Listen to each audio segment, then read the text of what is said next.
All right, there we go. I had to switch my mic from earlier. Thank you so much.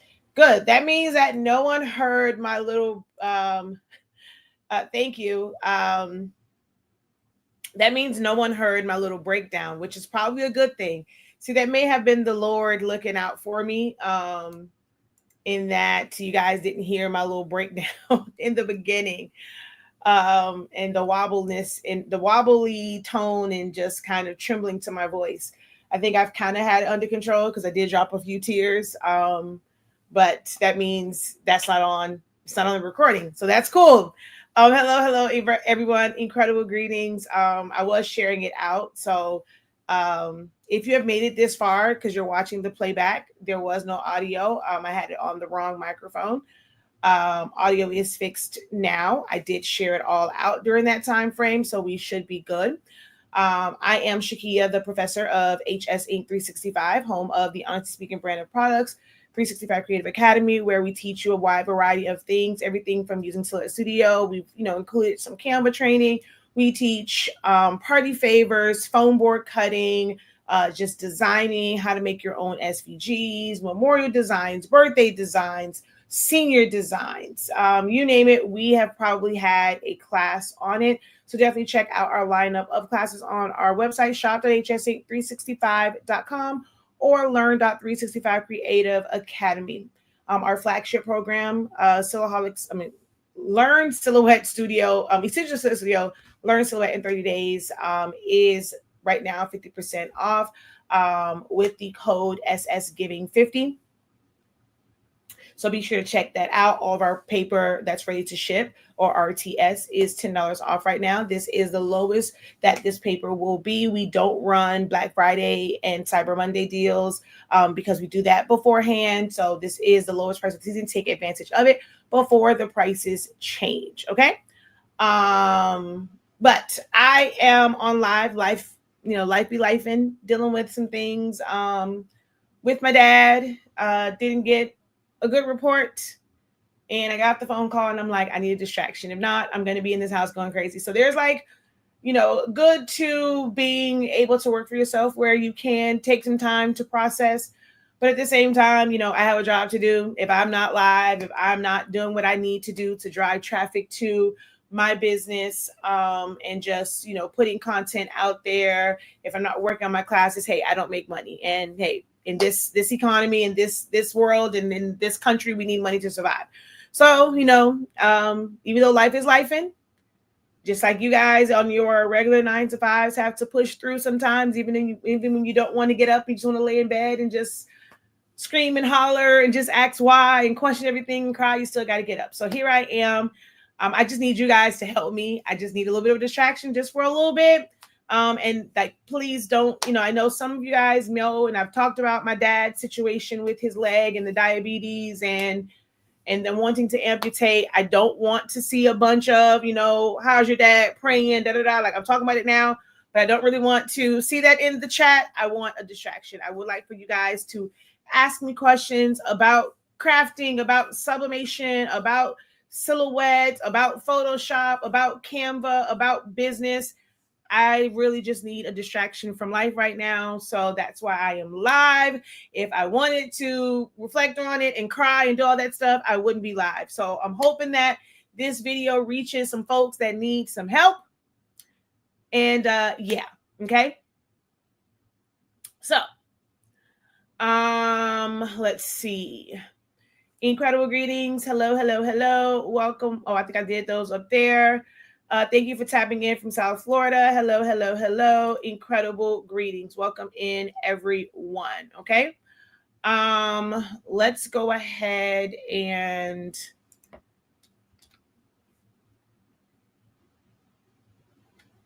so I'll just put that like that one. That way I can put that on the screen.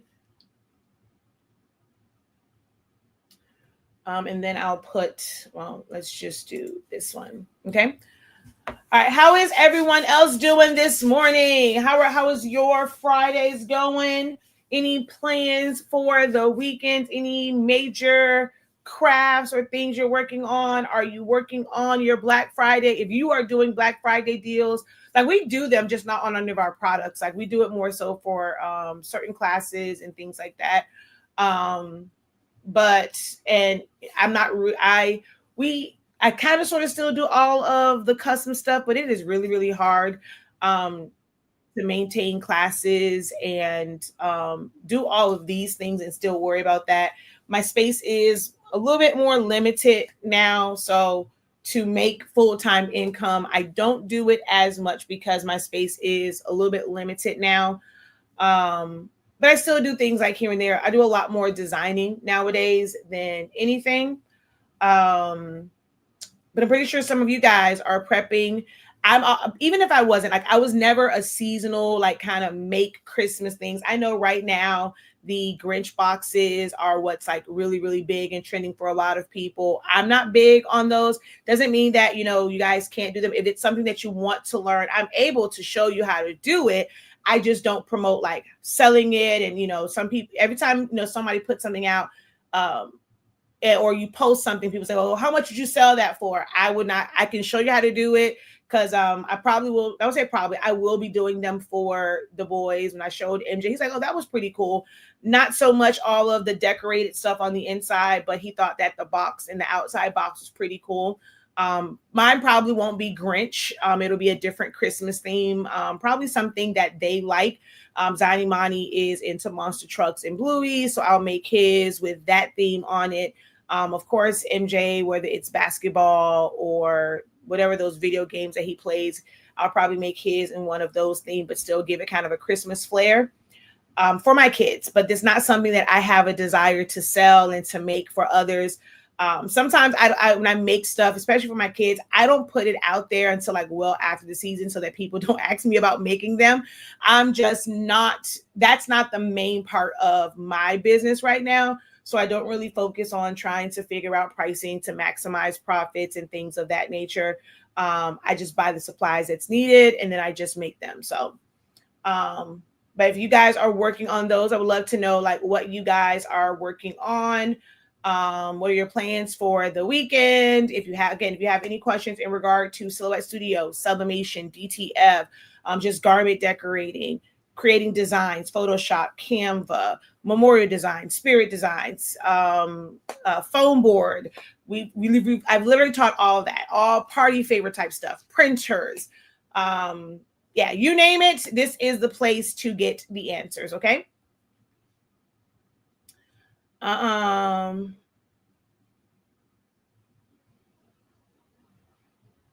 Alrighty, so I have a question regarding my ET 15,000. During my travel to Iowa from California, my printer has developed major clogging in several of the lines. How can I rectify this issue without, I'm not sure what came without that. So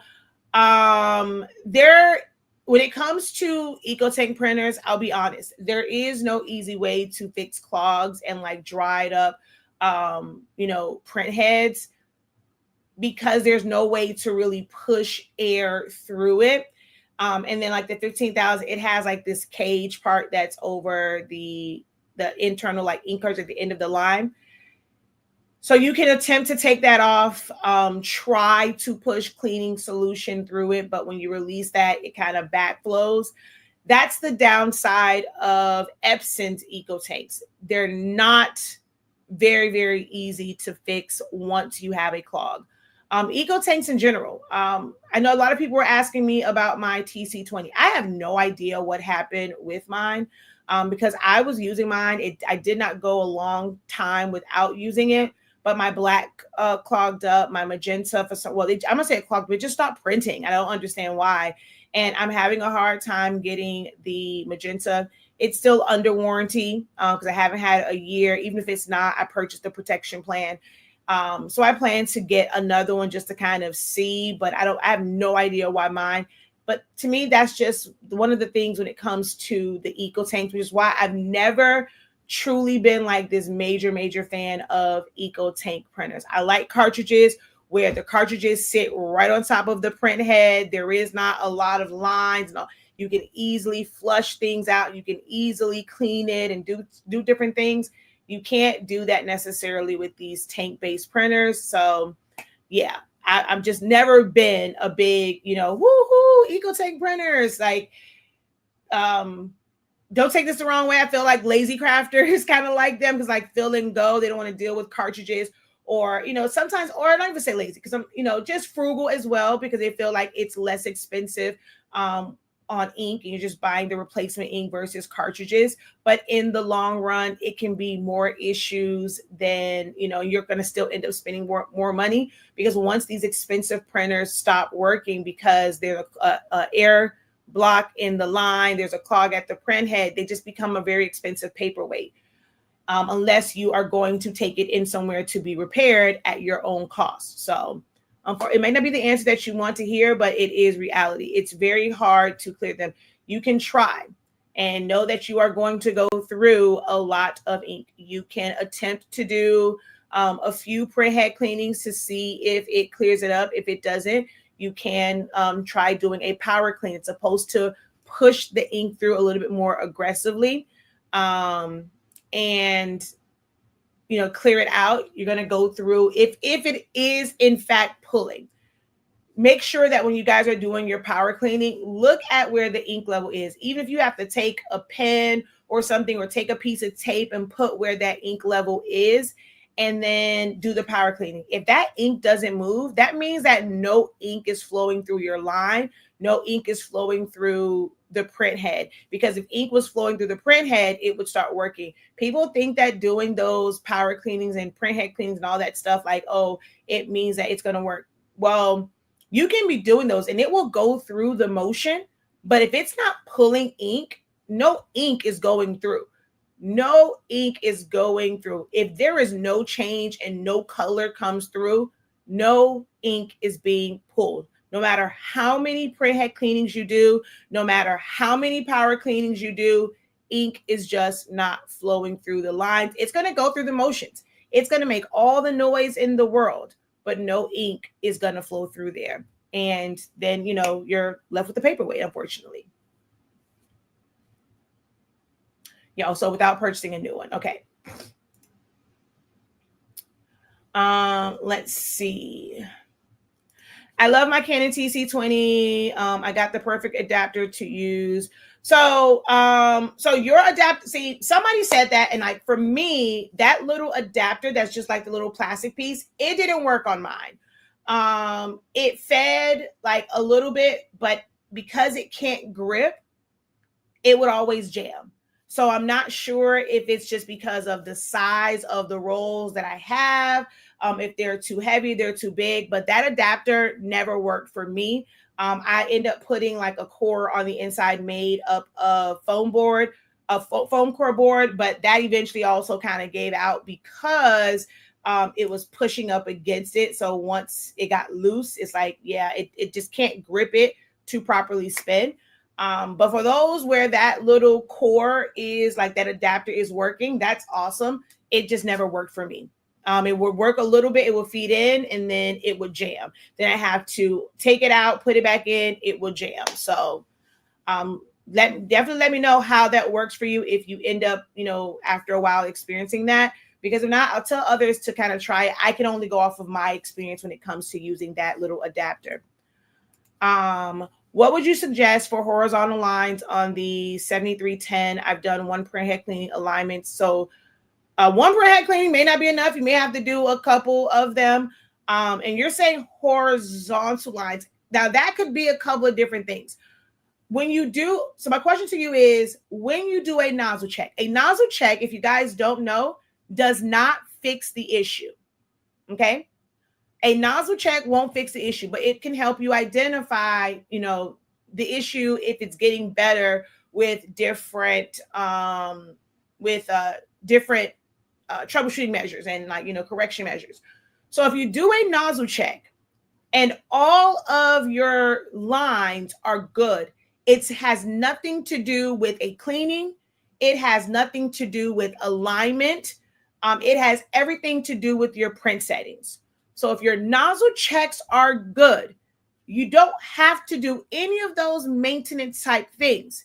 You now need to look into your print settings and making sure that the print settings from your computer is translating to the actual printer, making sure that if you send it as premium matte, that there's not an error that's saying paper mismatch and you're hitting the wrong key to where it's still going to print it with the plain paper setting. Plain paper setting, if you're doing a large print, will give you banding lines. Okay, if you're doing like solid images, you see the banding lines more. If it's something that has like text, you don't see it as much because there is a break in between the words and like, you know, the like each line of words. So sometimes those breaks is in between it. So you don't really see the banding lines all the time if, you know, it's just like regular text. But for a full image, you're seeing these banding lines on there, and it's because of your print setting. So make sure that you are, okay, so your nozzle checks do have broken lines. Is it severe broken lines? Is it on all the colors? Is it on some of the colors? As of today, which Epson printer do you recommend for sublimation and pigment ink? I love your pigment ink, but I use it with my workforce with the chip issue. It's going to be the same printer. Some people don't like the cost of it. It's $1,000 printer. So if I had to recommend a printer, if I had to get a printer today, I would get the money to buy. And even though I'm not a big fan of ET printers, there is no workforce printer. If I wanted a conversion, I would get the Epson ET 16600 or 16650. If I was in the store and they only had the 16650, I would get it, even though I'm paying an extra $130 for really no reason. But if you can find the 16650, get that. They are the exact same printer. The only difference is one prints a little, like a few pages faster for an extra $130. So ET 16600. I'm going to keep saying that. I do not use any of the other printers. I like Pigment ink. So although some people say the 8550 is a great printer, hold on, y'all.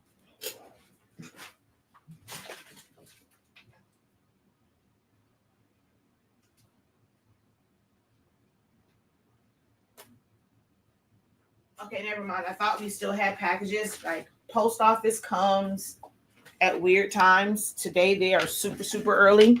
So I had to make sure that we didn't have any packages that needed to go out. So yeah, I'm gonna keep saying that. If you wanted Epson for my needs and what the type of printing I like to do, the ET 16600, 16650s are the only printers that I would buy from Epson. I personally would not buy any of their other printers. No, so it's not a core adapter from Canon. It's the little white plastic piece. So I had a roll of paper that came with that. You can also buy them. It basically just it fills in the 3-inch and it cuts it down to a 2, but it's really small. So it's still not going to like grip the edges. It's just going to hold the top part of, you know, the pieces that you put, like the roll holders. It'll hold like the top part, but the roll holders will not grip anything, which means it could still spin and it won't continue to move because that could still spin in there because it's not gripping the sides to hold it in place. So they're all the same. They are all the same. It's a plastic piece. They are all the same. It doesn't matter where you get it from. So all the colors, like I said, you can, if you're having them, if you have a, a cartridge-based printer. So you're going to go onto YouTube and you're going to search Honestly Speaking, which I can bring it up over here.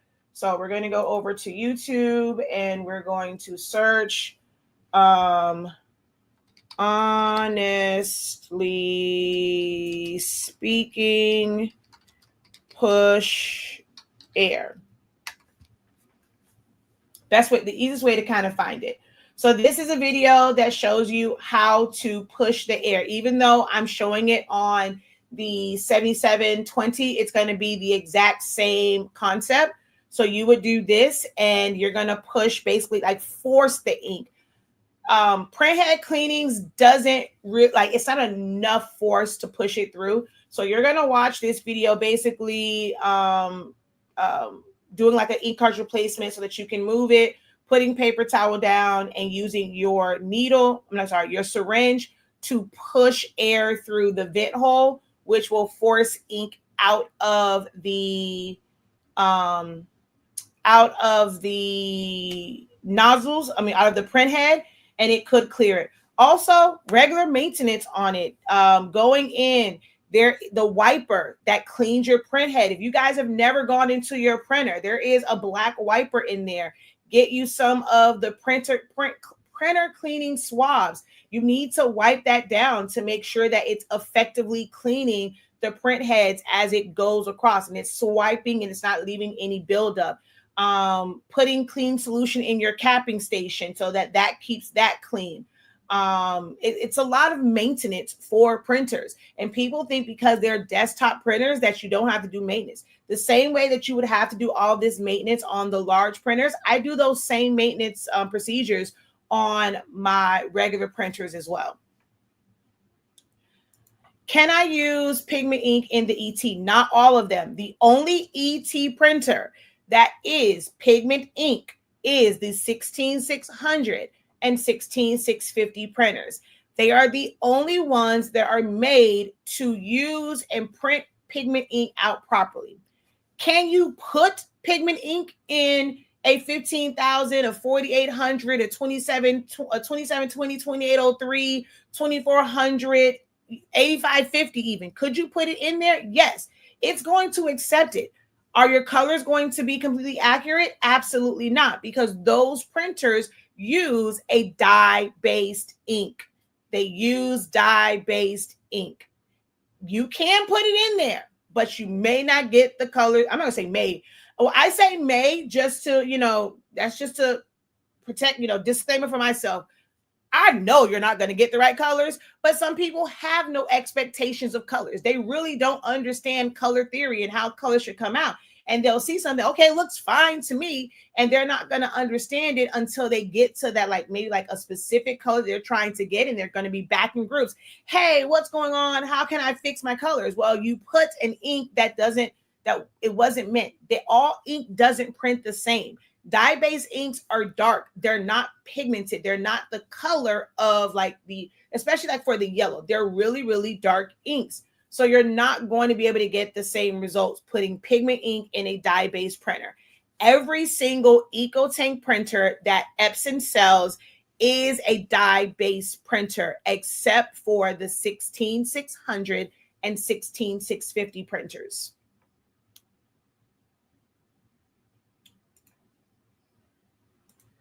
If you were starting off today and had to get a cutter, which cutter would you recommend? Silhouette Cameo. For my needs. So, okay, let's assess it this way. What are your needs? I am someone, I like print and cuts. I originally got mine for print and cuts. Cricut can't do that for me. To me, Silhouette's print and cut process is the easiest.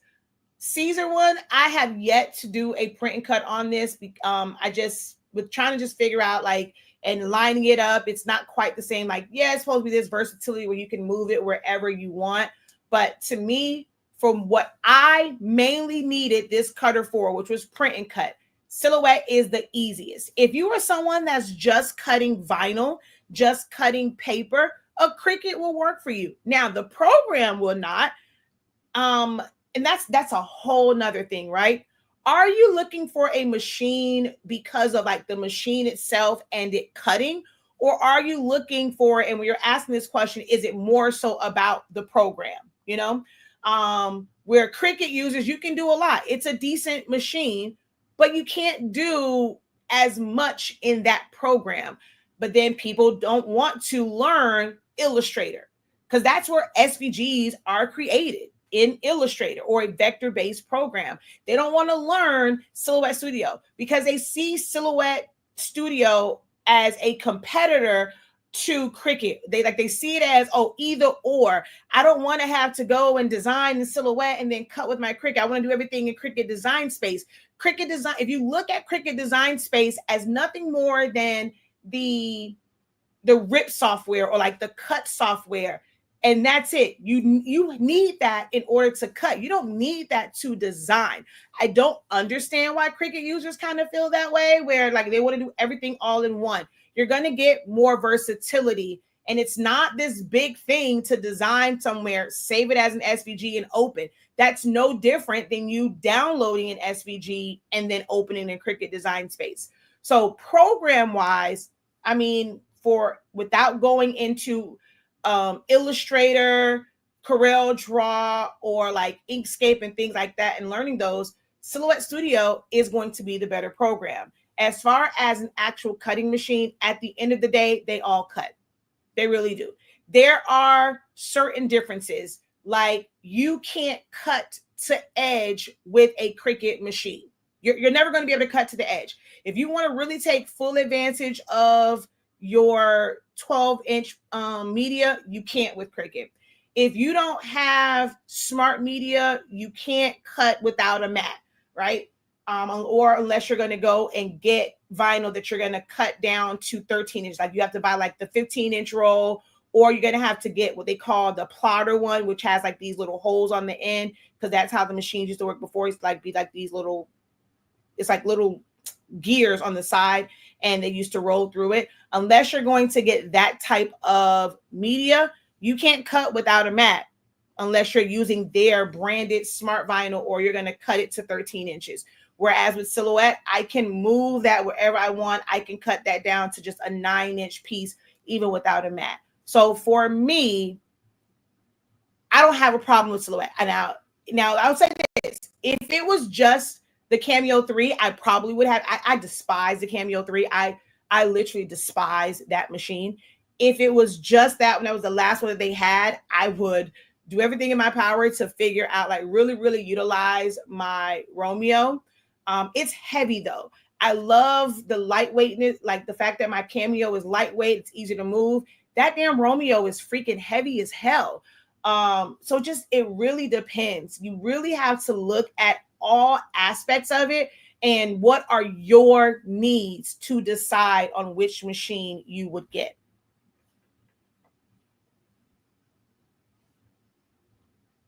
I don't think all the adapters are the same as mine. Not plastic, just my opinion. Okay. Well, I don't know. Like I said, I originally said that I don't know which adapter you have. I've never seen any of them outside of it. So maybe you have one that is great. You know, if you want to share it, which one you have, because people ask about it all the time. I personally have never seen any that, you know, that's what I said. Once you're using it, let us know how it's working for you. If it's working for you over time, you know, a lot of people are asking about that. I can only go off of the things that I have tried when people are asking me about the TC20. Okay, thank you. So that's the best printer for both Sublimation and Pigment ink. Yes. Thank you. I want it larger than my Cricut. So meaning you want larger, but Cricut has a 24-inch machine. So are you saying you want larger than the 24-inch Venture? So are you wanting a 36 or like wider? Because Cricut does have a 24-inch cutter. Now, if you only have the 12-inch cutter and you want larger, then you can look into staying in your that whole family of Cricut and get their Venture machine. But if you're looking for something different, now you have to look into what are your needs? How would you like to use this? What is most important to you? I have a Workforce 7310 and it upgraded. Upgraded? Do you mean updated? What can I do to get around that? I want to use dye ink in it again. Well, it doesn't use dye ink. It uses pigment ink. And if you want to use pigment ink, you just go and purchase Epson's cartridges. That's all you have to do is purchase Epson cartridges if you want to use it as a regular standard printer. So if you're saying that it did the firmware update, that doesn't really, I mean, it could make it to where the third-party cartridges no longer works, and there's nothing that you can do. because there is no like the 7820, 7840, there is a firmware rollback that you can do, but not with the 7310. So yeah, there's really nothing that you can do if you have updated the firmware. But if you want to go back, you can flush out the sublimation ink and then put um your buy genuine Epson cartridges. You're going to have to run a couple print head cleanings because you flushed out and there's nothing in that head. So you're going to run a couple print head cleanings to get the ink going again. And you've converted it back to a regular pigment ink. The Workforce 7310, 7820, 7840, those are pigment ink printers, not dye-based. I am only in Cricut Design to cut vinyl now since I started learning from you. It's a silhouette. So larger print cuts. For a larger print cut, it's going to be a Cameo. So you decide if you want to get the 12-inch, the 15. I've never been a fan of their Pro. Right now, just so much going on. They just kind of released the Pro. I haven't really looked into really look at how the new Pro is set up and if it fixed the issues from like before. I'm just not a big fan of their setup for the Pro. They don't have enough grips on it. Like the Romeo as a 24-inch, it has like commercial style grips to really keep your paper in line, keep it from all that tracking and moving and stuff like that. I can't say that about Silhouette's machines and how they make it.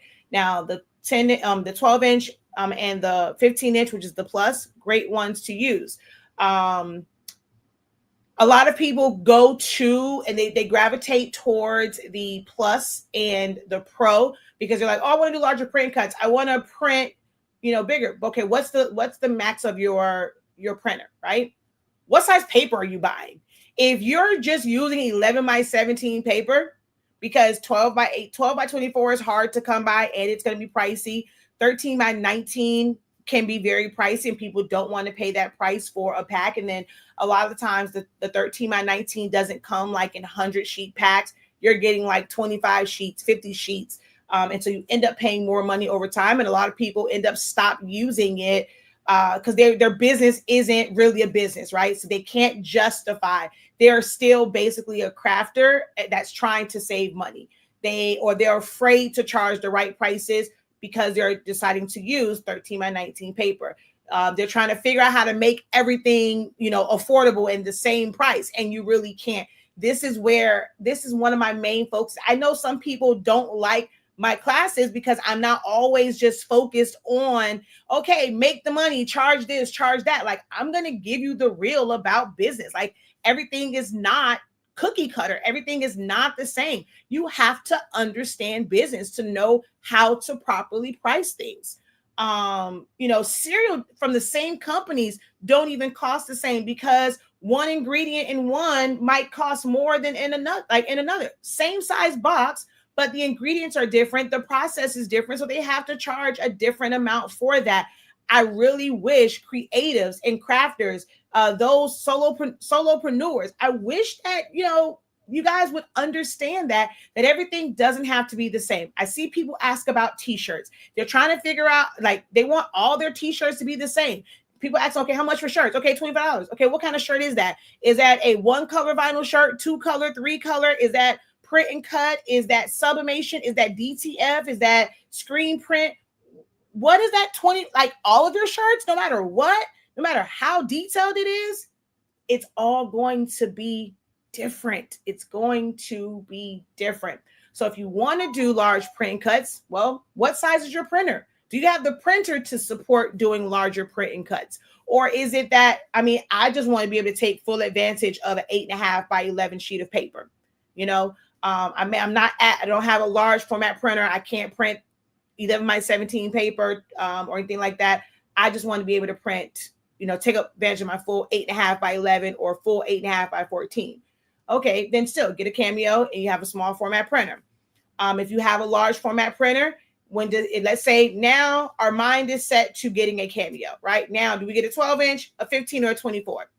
There is no 15 by 24-inch mat. The 15-inch mat is a 15 by 14, although I think now the newer one might be a full 15 by 15. But guess what? At 15 by 15, you can't even do an 11 by 17 sheet of paper. You still need to go to the 12 by 24-inch mat, which means your max width is going to be 12 inches. So you are going to have to get 12 by 24-inch paper or find a good 12 by 18-inch paper. That's going to be the max size paper that you can use, no matter if you have the 12-inch machine or the 15, because there is no 15 by 24-inch mat. And if you're cutting paper, you need a mat. They say you can cut matless, but trust me, it's not worth it. At least not for like something like that. Or you can try it. I'll say for me, I didn't really care for it. But you can try doing the whole matless cut if you're doing print and cut with cardstock or something like that. Now, printing 13-inch paper, that means you would have to utilize that large 24 by 24-inch mat. Do you have the space for that? Will you be able to put your machine somewhere where it's able to sit in the middle of a table so that you have the clearance in the back for it to feed through properly? These are all of the things that you have to think about. Space. It's not just about getting the machine and, oh yeah, it can print big, it can cut bigger. Is your space conducive for having this and having enough space in the front so that you can still move around it and still have space in the back for that mat to move freely, not hit a wall and mess up your print and cut? These are all really, really, really important factors for you to think about. People just push machines. A lot of you guys listen for someone just to throw a recommendation out there, and I'm not saying you, because you're in my creative lounge. I know you're willing to really get this information, but it's writing these things down. I push this to my students all the time. You got to write this stuff down to really, because your brain processes a little bit different when you're writing it versus just reading it, versus just hearing it, looking at it in black and white, weighing the pros and cons, really taking a look. And someone like me that's going to say, don't just go off of the machine. Think about your workspace. Think about your process when it comes to working. Like I cannot stand my office right now. Like I don't have space to really have my machines be like in dedicated spots and be able to easily get to them and they can flow freely. I have way too much stuff. So most times they are on the work surf, like my major tape, my big table that sits behind me. So I have to cut, then move that, put that on the floor so I can actually use my work surface. I don't have an area that's conducive. I have 7 machines. At this point, the way the office is now, I could never use all those machines. Back in the day, I can use at least like 3 or 4 because of the shelves we had built in, but now I can't. My space right now is not conducive to high productivity. I have a small format printer for sublimation. I have your roll paper. What all can I make with that? Anything. Anything that's long. You can use it for towels. You can use it for ties. You can use it for stoles. You can use it for, flags. You can use it. That's up to you.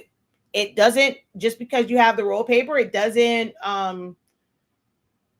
it works the same, but of course, most people are using it when they have longer projects, towels, stoles, ties, sashes, rugs, anything that's longer than 8.5 by 11 or 8.5 by 14. Anything that you need longer than 8.5 by 14, even if you are taping it to make it 13 inches wide, like because you're going to tape 2 of these together, anything longer than 14 inches is what you want to use the roll paper for, to avoid having a break where the papers meet if you tape them together.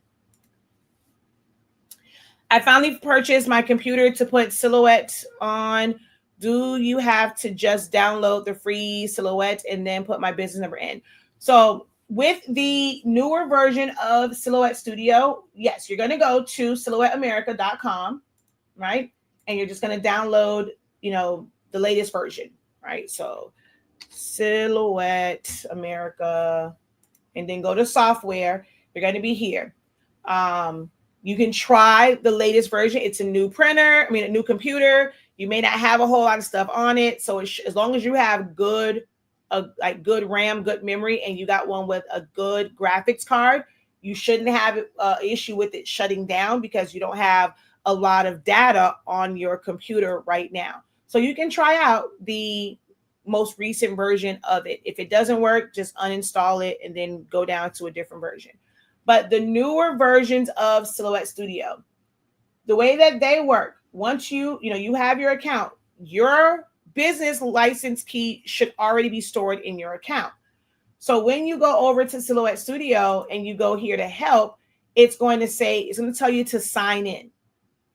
And once you sign in, it's going to automatically put business. So you don't even have to re-enter the code.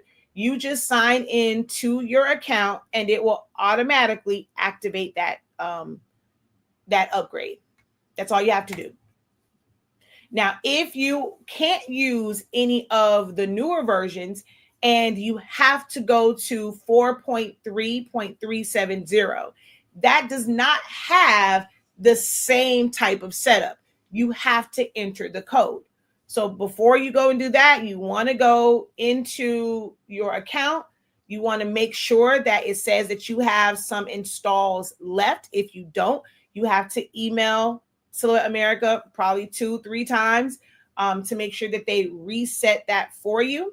And once they reset it, and you now have like 1, 2, or 3, however many they give you, then you would go back in here and it's going to say to upgrade or activate, or I forget what the words are in the older version. And that's when you're going to enter the code and your email and password to activate it.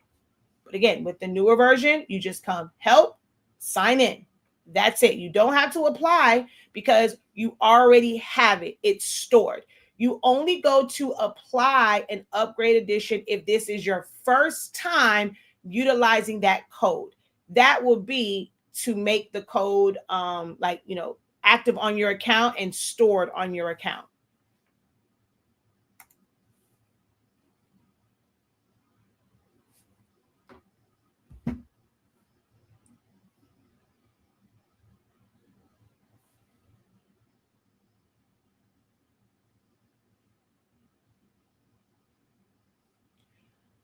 You guys have asked a lot of great questions. Know that I never mind helping. This is one of the things I love to do. The only thing that I ask is that you guys help me. I'm giving you guys information that's going to help you if you desire to make money from this. Even if it's as a hobby, helping you make better decisions. I'm not asking, to drop money into Cash App, although I've been told that I need to put my Cash App up all the time like everybody else does because I'm giving out free information. All I ask is that you at least like the video, guys. Share it out. Make sure that you follow, refer us to some folk. If you don't need paper right now, I get it. But if you love our paper, recommend that someone go over to our website and purchase the best sublimation paper. You can receive a $5 discount code for every person that you refer and they actually purchase. So if you have not looked, we sent out an email. We've made a couple posts. Some of you guys, I'm looking at your codes and I don't even think you guys realize you have it because it produces it. And I'm seeing the codes and some of you guys are not utilizing your codes. So you can earn points. So for every $1 that you spend, you get $1. You get an honest buck. So if you buy $20 worth of things, you get $20, 20 bucks. Now, the redemption, the way it's kind of set up is we've had to change it. So to redeem it, though, it's 50 honest bucks equals $1. So for every $100 that you spend, you will get, $1. We have classes, we have paper, depending on how much you're buying paper and things like that. But the rewards points are there. And some people have had, $5, $20 codes that they would use. But every little bit, especially if we're having a sale on something, every little bit counts to knock that price down. And then we have the referral program. If you refer somebody, they get $5 off of their purchase, and you get $5. You get a discount code sent to you via your email, and you can stack those. So it's going to basically look like a discount code, and you can put in multiple discount codes. So if you referred 5 people, hey, you got $25 that could pay for a pack of paper. It can pay for shipping. It can pay for a class or whatever. So the more you refer people, the more that you're going to get money to be able to use on our website with the product that you love as well. What's the best version of Silhouette currently? Which one allows you to save as a PNG for DTF setup that doesn't change the size when we open? So I do not recommend that you save as a PNG for DTF, no matter which version it is. I do not recommend that you save as a PNG from Silhouette Studio. Silhouette Studio's PNG save is not the greatest. You're still going to have those gray pixels around it, which once printed with DTF, those will look like white outlines. Do not save as a PNG for DTF purposes from Silhouette Studio. I have a full video on that on my YouTube channel, save as a PDF. So it doesn't matter which version you have, as long as you have business edition. You have business edition. So it's not the version. I can use 4.3 and have business edition, and I'm still going to be able to save as a PDF or a PNG. Okay. So the version is one thing. The edition, meaning designer, designer plus, or business edition, is what you should be looking at for how to save it. You must have business edition. And any version, 4.3 all the way to 4.5 is going to work. I cannot say what's the best. Everybody's computer is different. I don't know how much hard drive space you have. I don't know how much memory you have available. I don't know what your graphics card is going to look like. I mean, what that's like. I don't know if you have a Windows 11 or you still working on Windows Vista. So there's different versions depending on the quality of your computer. I keep saying printer, your computer. For most, one of the most stable is 4.3.370. Is it without glitches? I mean, no, it has a few glitches in it. Not everybody can use the most updated version because it takes up so much resources and their computer just cannot handle it. I did not go through all of the versions. I used none of the 4.4 versions. I used none of the earlier 4.5 versions. So I can't say what's going to be like the best one because I don't know your system. For the app, on average, for most people, they have the most success. Not to say that it won't shut down, because it possibly will, because even mine shuts down. But most people have the most success with 4.3.370. But you can use the newer version as well. You can at least try it out. I have a 7710 Workforce next to the black. Next to the black, there is an X next to it. How do I correct this? So take it out, put it back in. If it got that after being used and it's an auto reset chip, you take it out, you refill it, you put it back in, it should reset. We used to have chip resetters. We don't really have them anymore.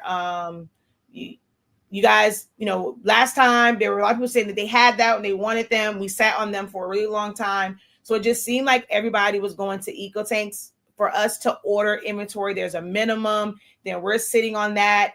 I know most of you guys do not understand taxes and how inventory works because you're not really doing like real on business taxes.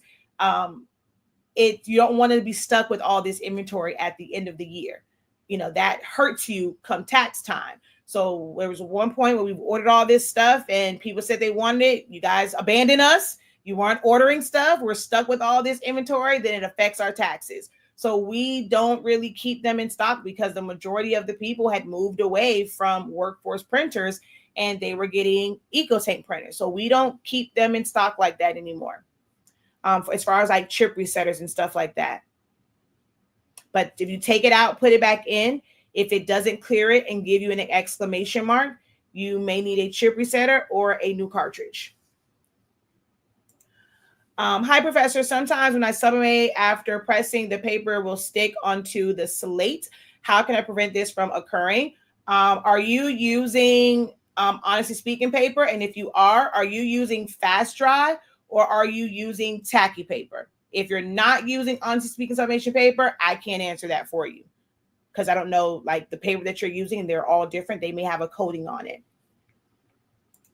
I changed the chip with the new cartridge and it still didn't work. Then if you have, well, you should just put the whole new cartridge in there. Make sure that the chip is seated properly because sometimes people will change out those chips and it's not seated properly. It would have been better for you just to put the cartridge in there to see if it picked up before changing it, because changing it may have done something. If it's not working, then that means that the pins on the inside. So let's say you get another one and you put that on in that slot and it still doesn't read the pins. So if you look inside your printer, the chip, it connects with these pins that are on the inside. Inspect that. Are any of them bent? Is it one of them pushed down? Is it broken off to where all of those pins are not making a connection with your chip? If any of those pins are loose, broken off, or pushed down and it's not making a connection, it's not going to read. Good thing about it though is you can change out those pins. If you're tech savvy, you are able to change out those because you'll have to kind of remove some things to be able to pull that pin out, but you can change it. So you just have to inspect the pins on the inside. If no cartridge will work and you constantly get an X, check your pins.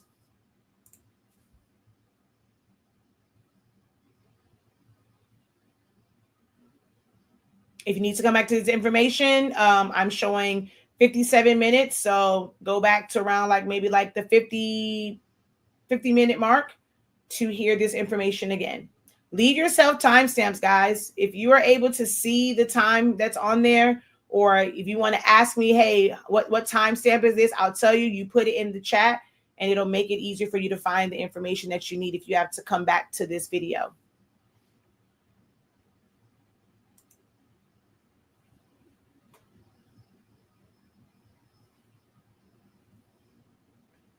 Oh, and when you save it as a PDF, depending on how you send it to them. Now, for me, all of the companies that I order DTF prints from, I am able to send a PDF because I am saving it as a proper PDF from a vector program. Now, you cannot do that saving as a PDF from somewhere like Canva because it's going to give it a white background. But saving as a PDF from Illustrator, from Silhouette Studio, it's going to be a transparent background. So all of my vendors allow me to submit my PDF file because you're going to open it in Photoshop anyway. It's going to be the proper size. It's not going to have a background. Now, if they absolutely will not allow you to submit that PDF, you're going to have to convert that PDF. If you have Photoshop, you can open it in Photoshop and then export it as a PNG. You can use PhotoP. Open up that PDF, export it as a PNG with a transparent background. What you cannot do is open it in Canva because it's going like in Canva, all of those areas that are pictures, it's going to just show as a black blob. So you cannot use Canva. You would use either Photoshop, Affinity Photo, or even Affinity Designer. You can use Adobe Illustrator, Adobe Photoshop, Inkscape, or PhotoP to open up the PDF and then export it as a PNG.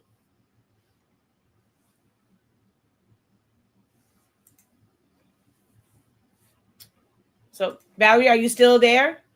Are you using fast dry or are you using tacky paper if you're using honestly speaking paper?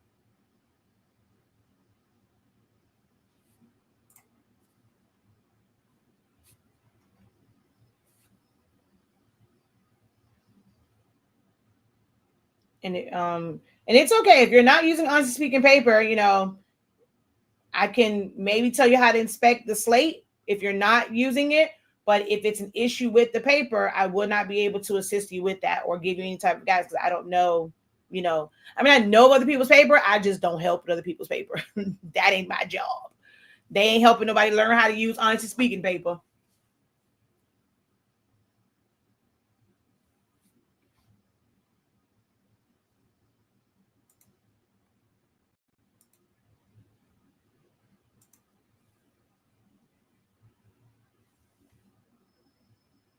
How many of you guys knew that we had a rewards and referrals program right on the website? Or how many of you guys didn't know that? How many of you did not know that we had a referral and rewards program right on the website and you could be saving a few dollars here and there?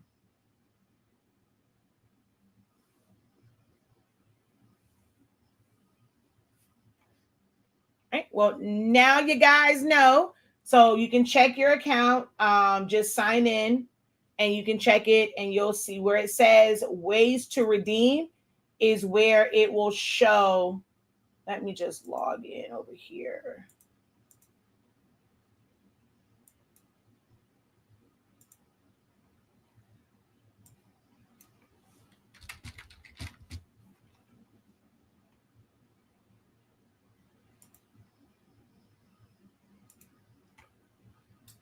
So actually it'll show it at the top too. And then when you go to ways to redeem and you go to redeem, you move this to where you want it to go. And it's kind of weird. I did a full video on this because it's a slider. You can't just type it in. This slider moves kind of weird. So to make it weird, like if you have a whole bunch of points, but you don't want to like use them all, make your page bigger and it will allow you to move in smaller increments. Okay, so look at how that's moving. If I go even bigger, see 3, so I'm able to move in smaller increments when you make it bigger. It's weird the way that it's set up. And then just go back down. Once you have it and you redeem it, then you can go back down to where you were. I still struggle with where to purchase and continue to earn points. I'm not sure what you mean by that. The only place that you're going to be able to earn points at is going to be on our shop site. If you're meaning for classes, I've said that, you can order and just have it be directly there if you're going to go straight to our academy site. But and there are certain things that you can't earn rewards on. Anything that's subscription based. If you are in Creative Lounge, you don't earn rewards on that. But if you want to purchase any class that's available here to purchase under class and playbacks, you will earn rewards points on as long as you're buying them on this site. If you go over to the academy site, it does not have a rewards program. But any purchase, class or whatever, that's what I said. Some of you guys have purchased a lot of classes and you are literally sitting on a bunch of reward points and you're not utilizing them. I see them and I'm like, oh, wow, okay. At the time, I was using another brand. However, currently I'm using HS365 paper, the plain paper. I will try to print with your paper. Yes. So if it was sticking with another brand, it could definitely be their paper. So once you try it with ours, if you're still getting that issue, then it's the slate itself. I would recommend trying to order from a different place. But yeah.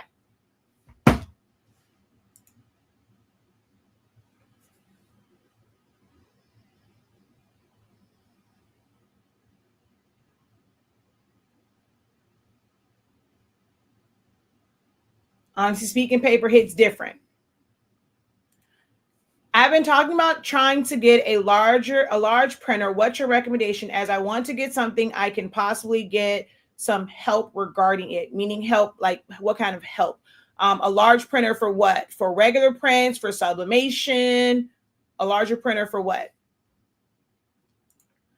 I think that's what it is. I go through the academy because I sometimes feel like I can't see all the classes through the site.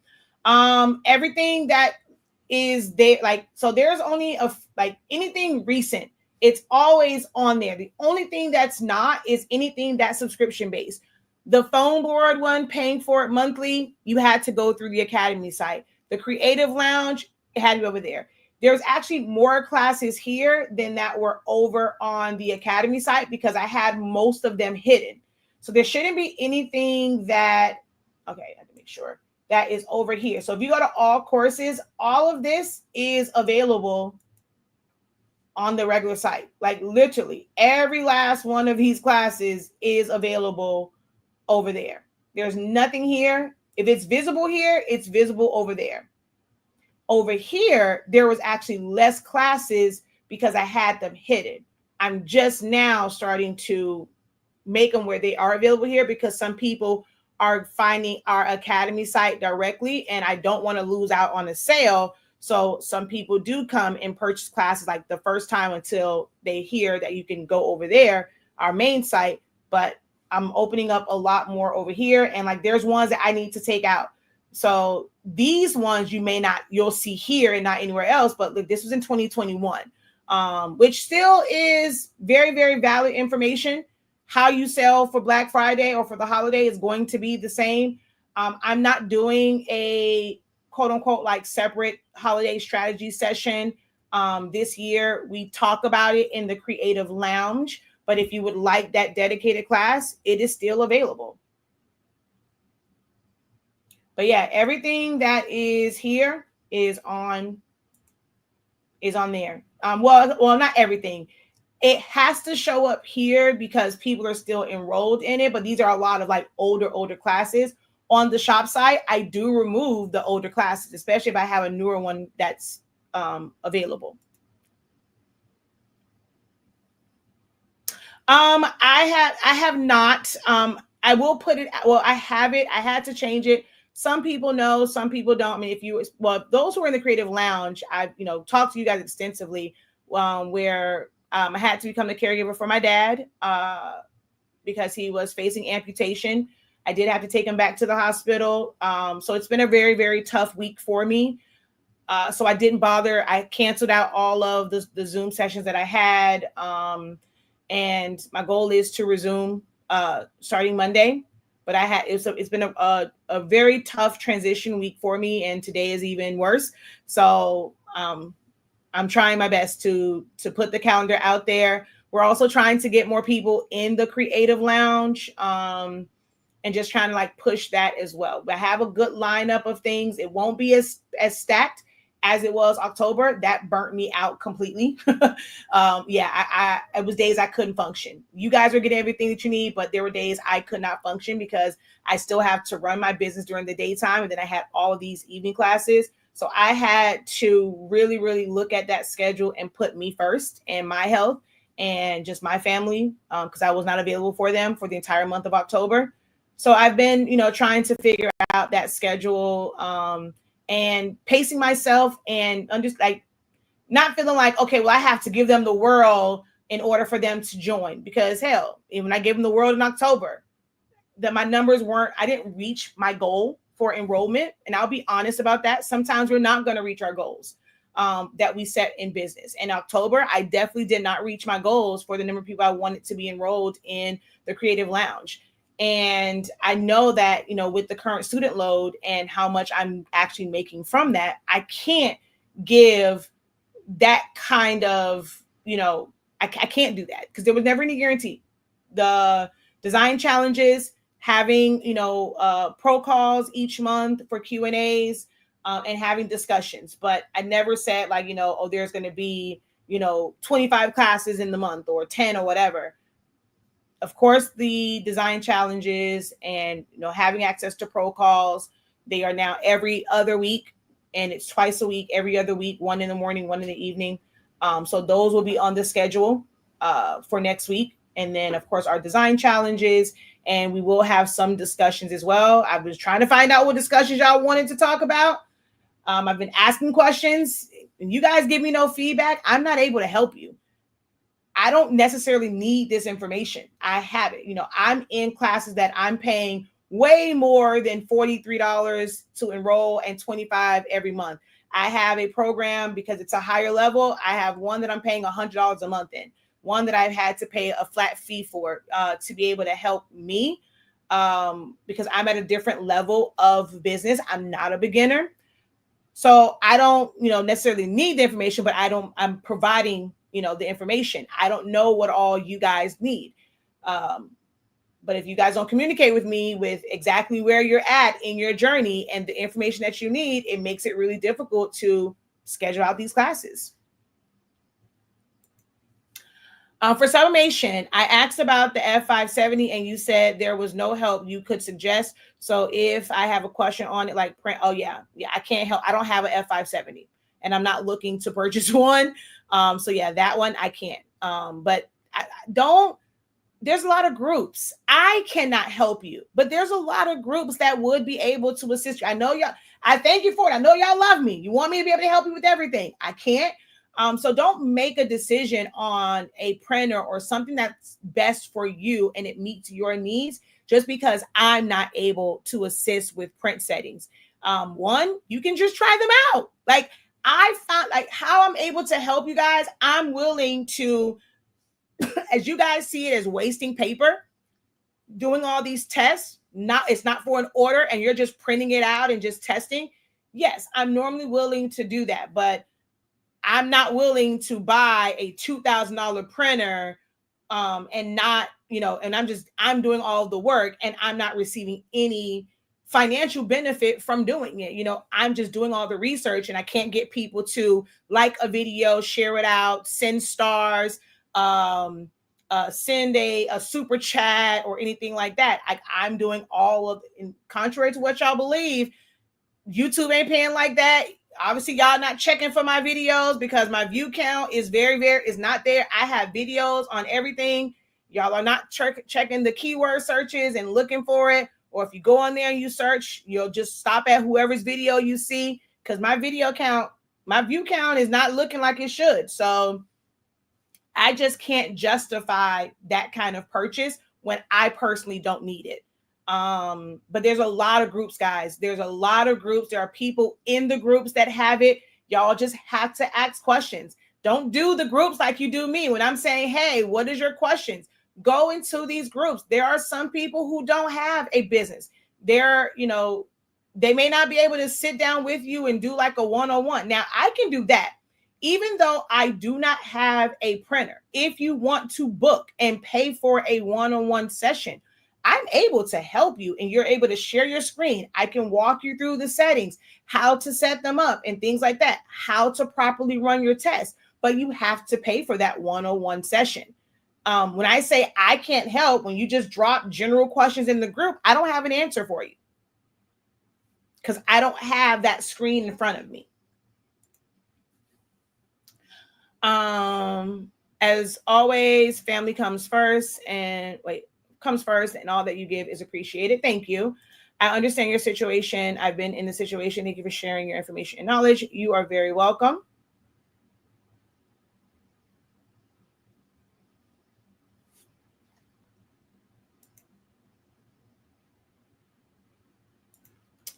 Last call for questions.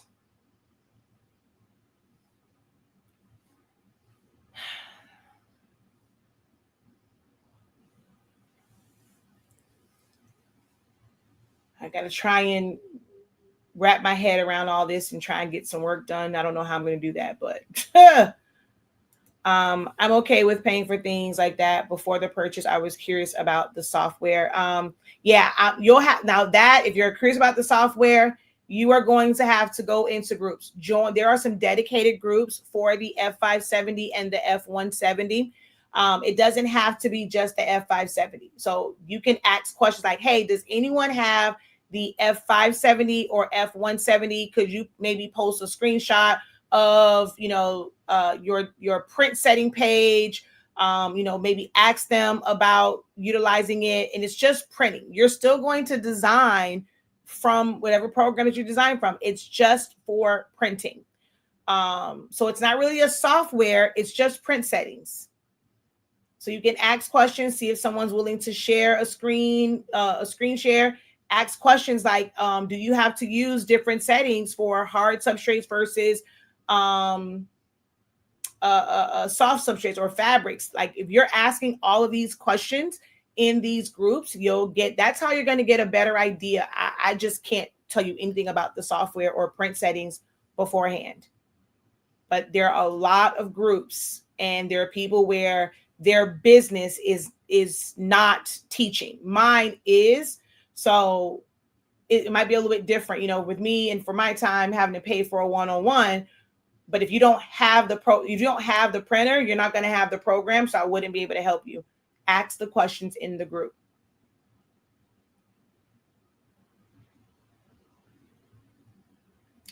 Oh, you know what? I think I know what you're talking about now. You know what? My bad. I know what you're talking about now. They changed their price because of a RIP software. I do remember that. Even though I don't have it, I get the updates. So let me go to that real quick. So Epson F570. So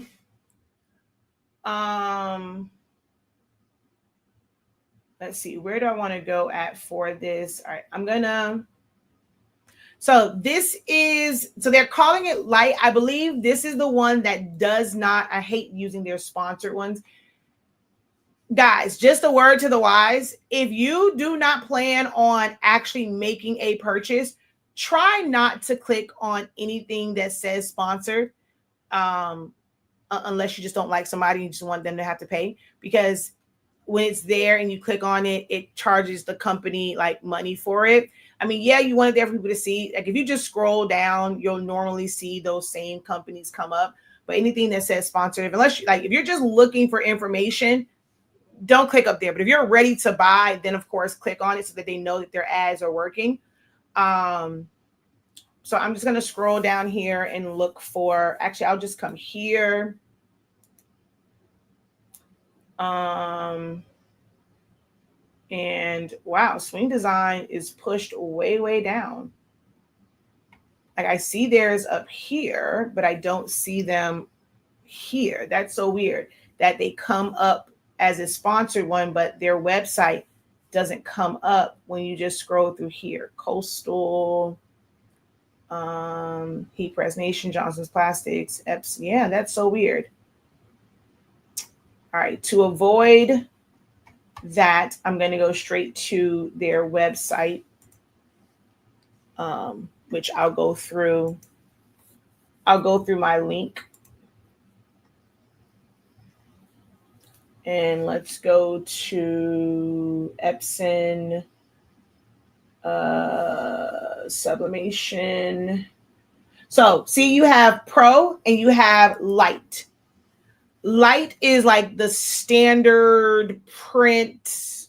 Like it's like when you go print, it comes up print. It just, the settings looks different than how the settings for like a workforce. And then the Pro, they have, I guess, like a full-on RIP software or something like that. So it's the same printer, guys. I'm going to tell you, it's the same printer. The Light and the other one is the same exact printer. Let me do this. Can I open a new tab? Yeah, I can. All right. So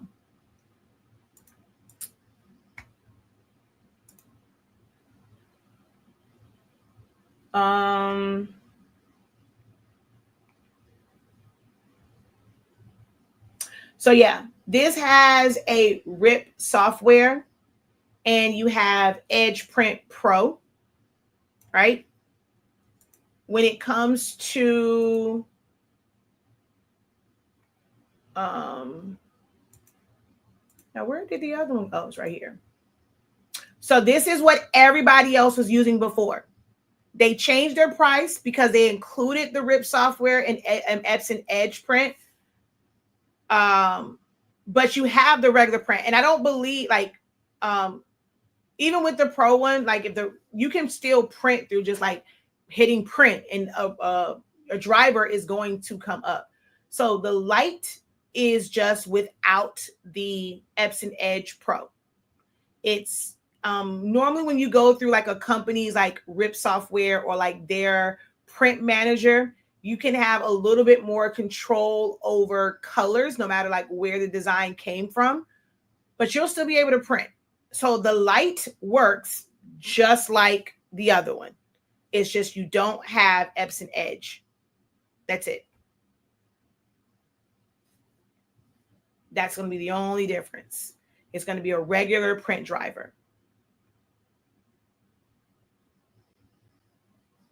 So if I put these side by side, hold on, let me move this down.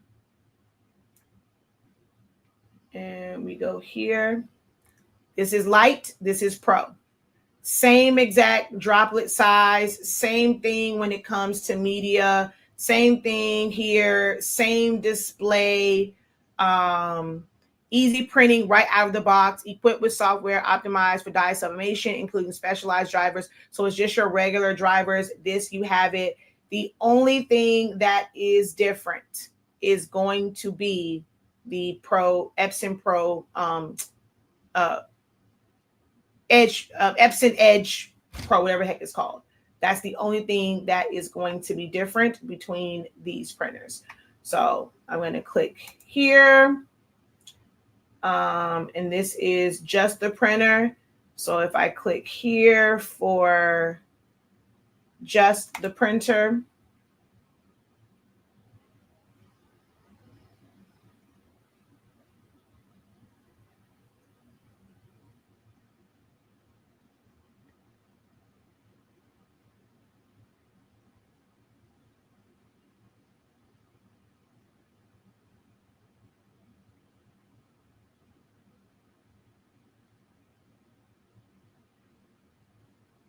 yeah, the only thing that changed literally is just this part. So if they're still saying that these are available, just get this one.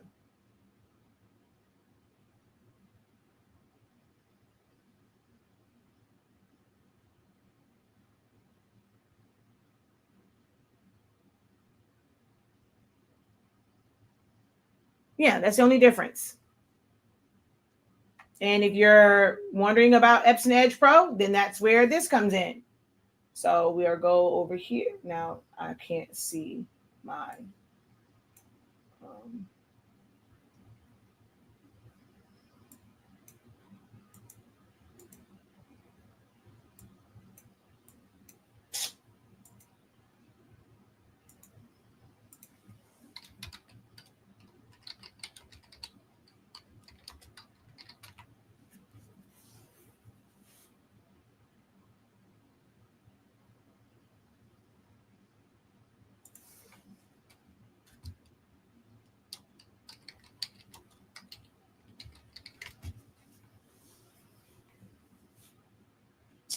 and then you can go to Epson Print Academy and watch their video. I can't play it because it will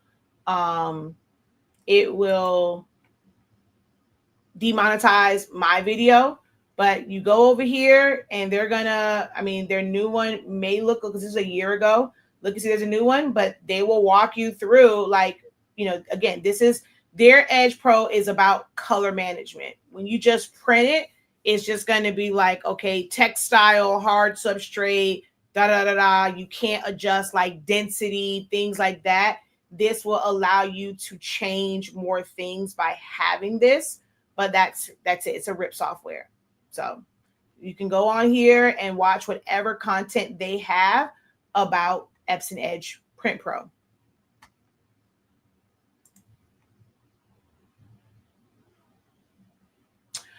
Swing design. So if you, even though it's not on here, which if more people are interested, I could always add it. But if you just click on, like on our website, if you just click where it says business edition, it's going to take you to this page, but it automatically puts our URL as the one that, like, how you got to their website, and we will receive credit. And then you just go to Epson Sublimation and then Epson F570 Light.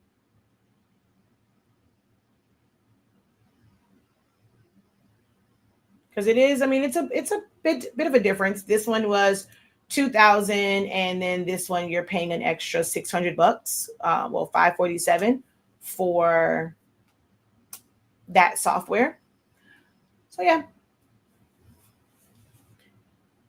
if you can figure it out, do it. I mean, because I'm not mistaken, like the Epson Edge Pro is one where, like, when they're using like the bigger machines, it uses Epson Edge. So if you ever really upgrade, you should be able to utilize the same one. If you ever go to like a 36-inch or, larger printer, be able to use the same exact one. So in the long run, it could benefit you. But if you don't have plans to ever get a larger format within like the next like year or so, whatever, then don't worry about it. And if I'm not mistaken, you can always still purchase Epson Edge by itself. So if you are using it and you prefer to have more control over your prints, then purchase the Epson Edge Print Pro.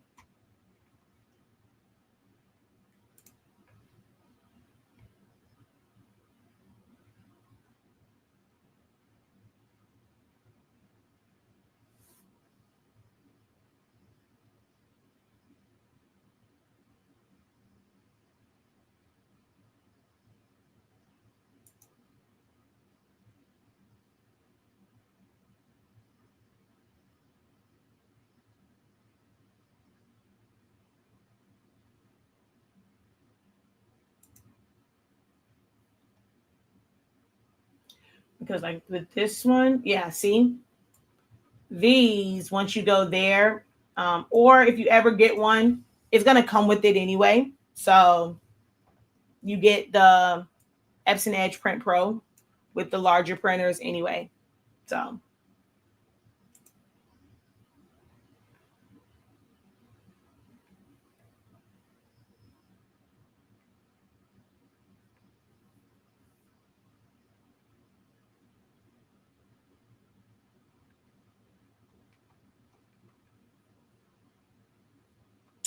you are very welcome. What are your plans for the 24-inch printer? What are some of the large projects that you are considering with getting that particular printer?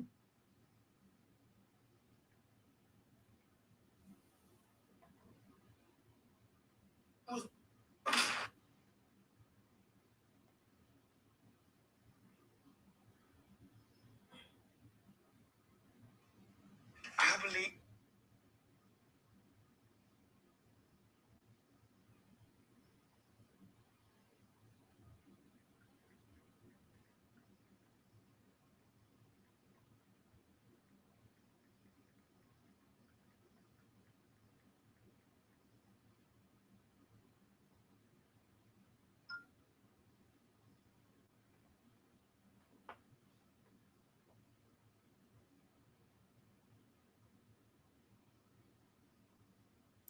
a 3X shirt with the small design looks horrible to me. Okay. So you're saying what, 13 by 19 just doesn't work for you for 3X? Part of my issue is I service plus size women and men, and the 812 isn't cutting it. But so 13 by 19 doesn't work, or you don't want a converted printer. Yeah, if the larger sizes is a primary part of your business, meaning it makes up over 60% of your business. If those are the shirts that you purchase most often, 2X, well, if you only have a small format printer, I mean, we're talking anything large and up.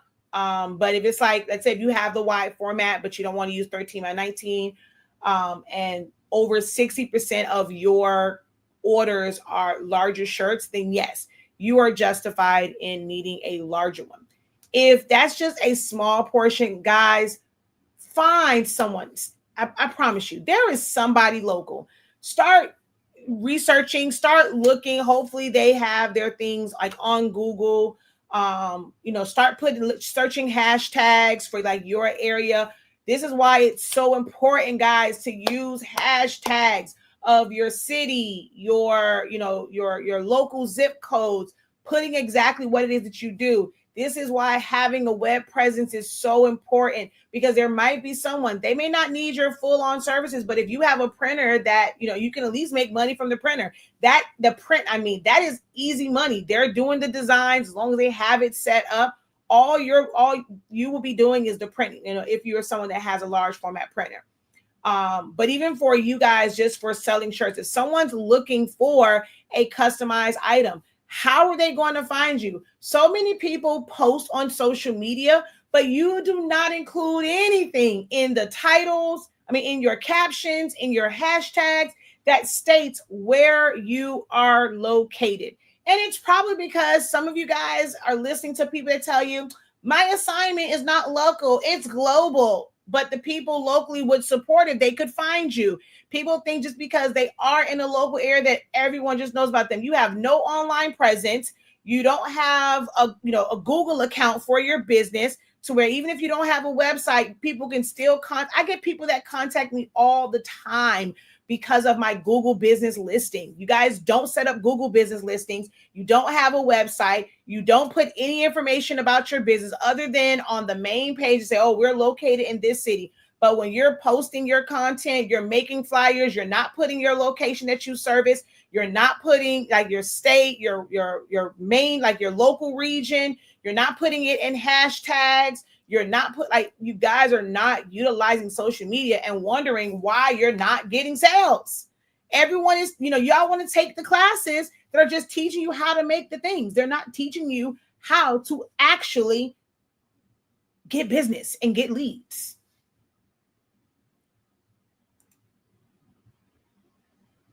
You can't get it to act right. Is it doing paper jams? Is it the cut? Is it like banding lines? And then some people say they can't get it to act right, but they're referring to colors. But I tried to warn y'all about the colors. So what exactly is happening with your 15,000? Does it just jam, or are you getting a lot of banding lines?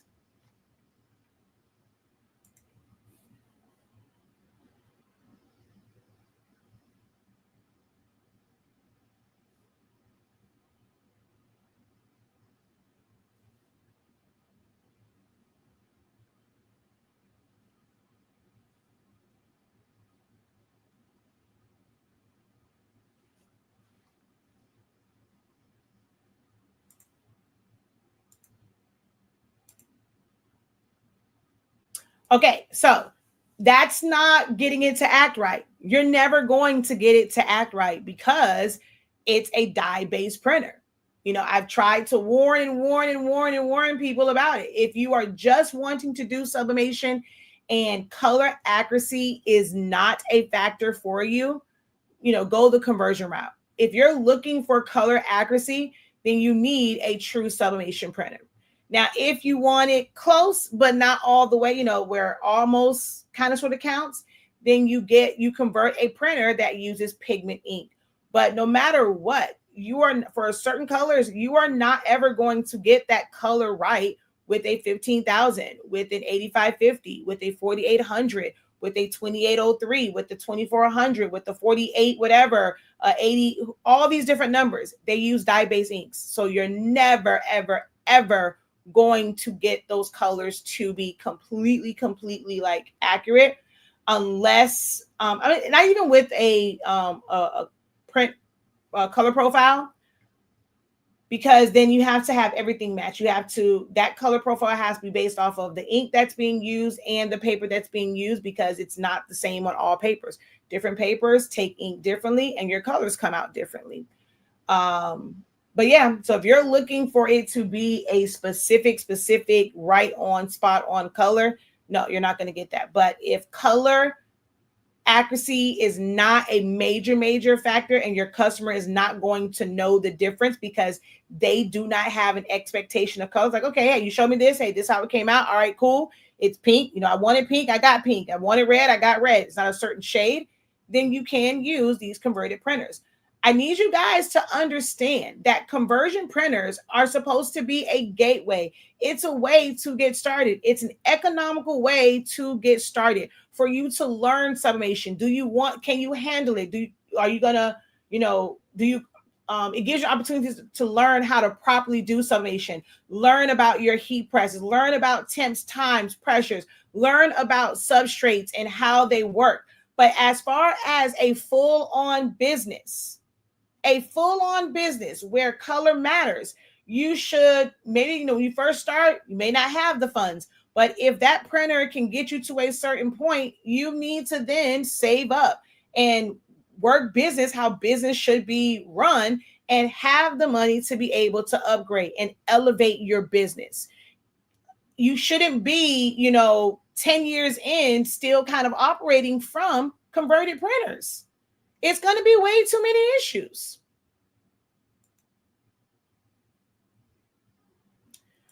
The black, when I do a test print, is missing. Okay, so that's very different because now that means you have a clog. Now that is a can't get it to act right.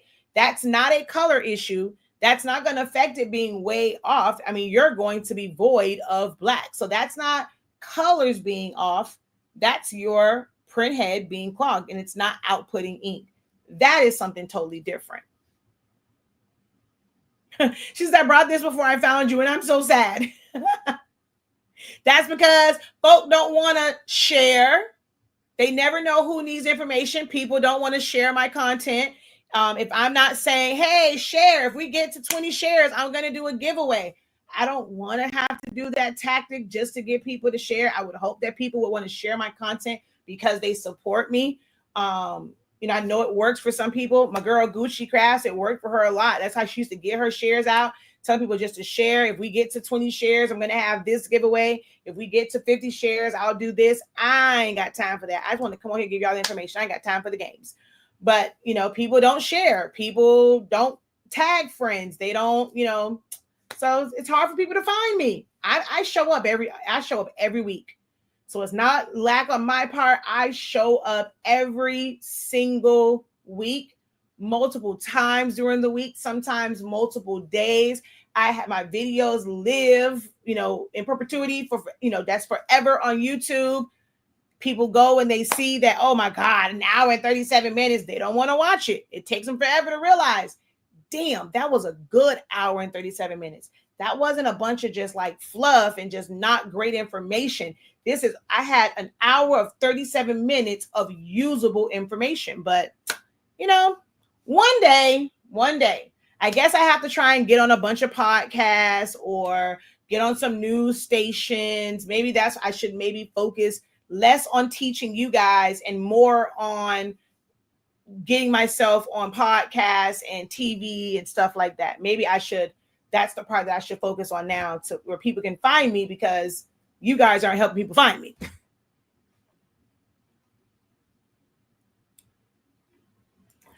Utilizing your color graphs has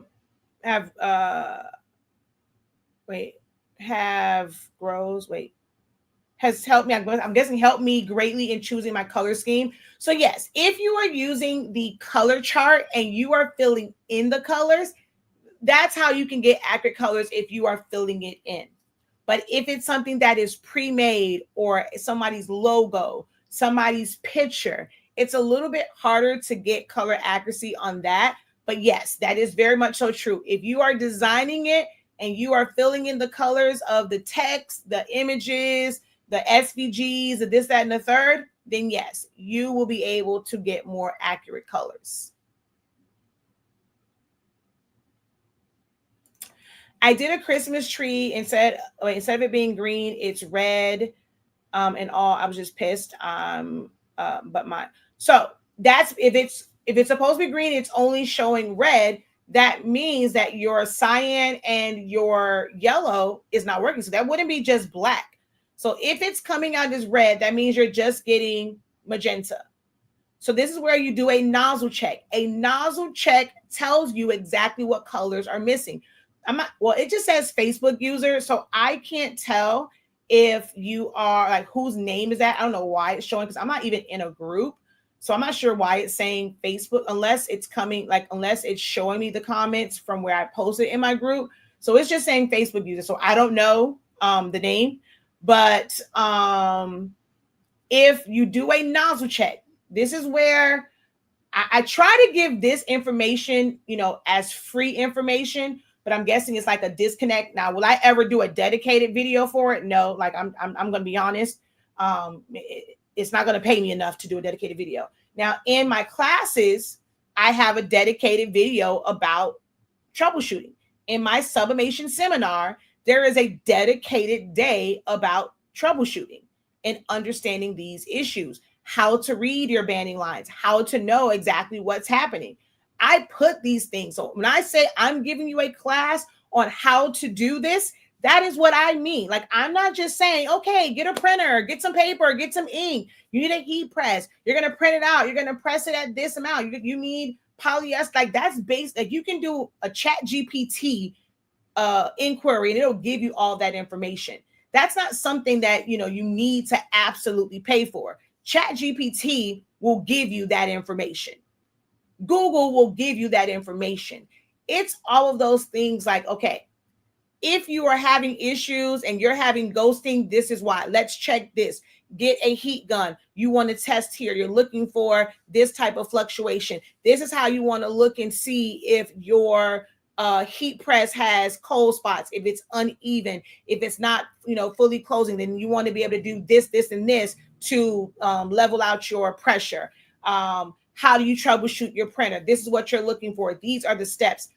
That's how my classes are, which is why they're normally several days or they're several hours, because I'm giving you that full breakdown.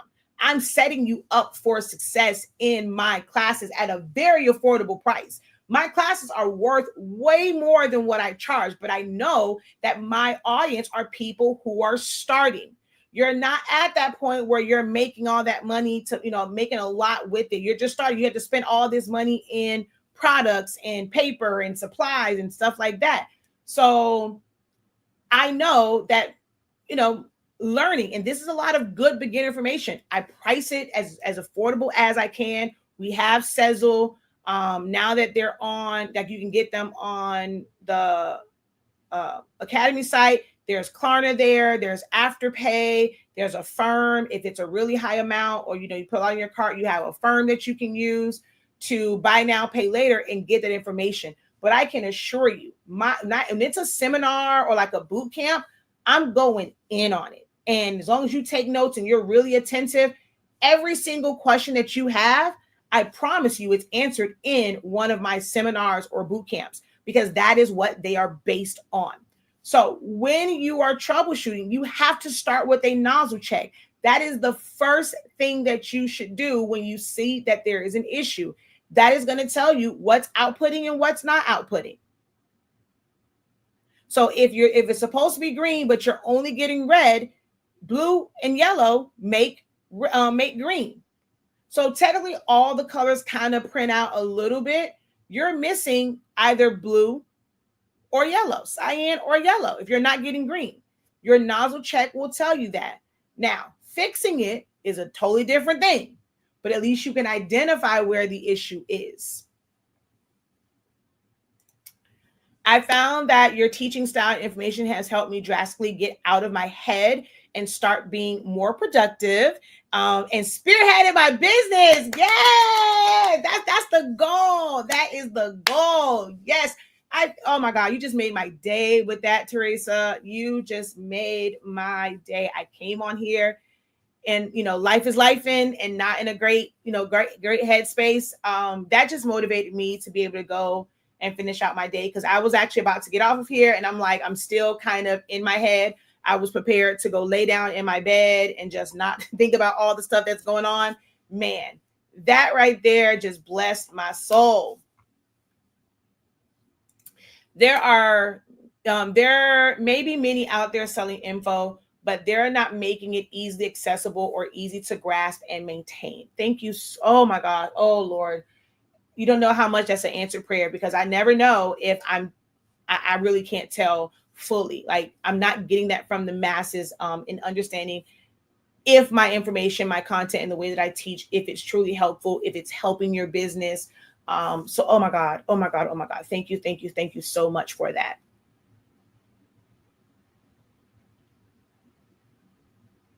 Oh, okay. I don't know why. Let me see. I don't know why it's not showing. I wonder if it's because you are posting in a group. Because that before you used to be able to share your videos like in a group, and they took that away. But now I can only share it. But the fact that it's saying Facebook user is kind of weird, because only in the group did you have to like give permission to StreamYard to show your name, because it was a private group. So I'm wondering if that is what's happening. Interesting. Because I don't know why it's showing Facebook user.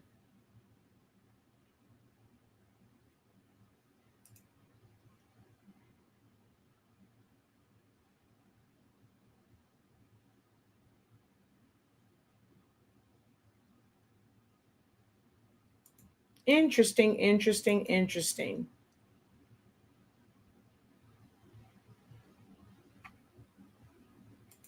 I'm trying to find the feed now to see where your comments are coming in at.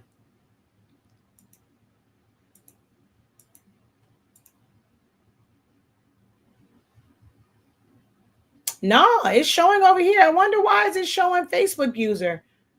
Because you're on the main video commenting. So I don't know why it's doing that. See, look, I just liked it on there. That's so weird. Life has truly been Lifein on my end as well. I'm at a point now where I can honestly focus on your sessions and and get the information in gems. Wait. Oh, I guess it's like all the information in gems to wait. Huh? See, that's how now my mom says it about me. Like when I'll be rushing to type stuff out, and I'm like, okay, if I reread it, I'll figure it out. Like they better reread it. They know what I'm trying to say. Focus on your sessions and all the information and gems. I guess to use. I'm gonna say it that way. All right, y'all. Let me get up out of here. I know, and exactly. I can't stand that. Smartphones are dumb to me sometimes, and when they autocorrect, it's like it makes no sense whatsoever. And I just type and then just hit send, because I know like I'm thinking of it in my head, and I'm not sure if anybody else like this, but I'm normally like talking it as I type half the time, either out loud or in my head. So in my mind, I'm thinking like, okay, I know what I wanted to say, because I'm like saying the words in my head or out loud, and I don't think to go back and read over it. I just hit send, and then it comes out looking all crazy.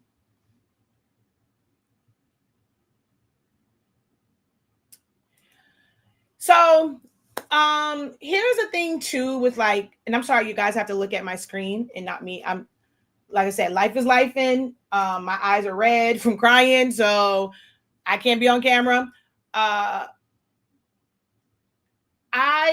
I've been teaching for a really long time. I have a lot of classes, and especially when they go on sale, people purchase a lot of the classes. You have access to them.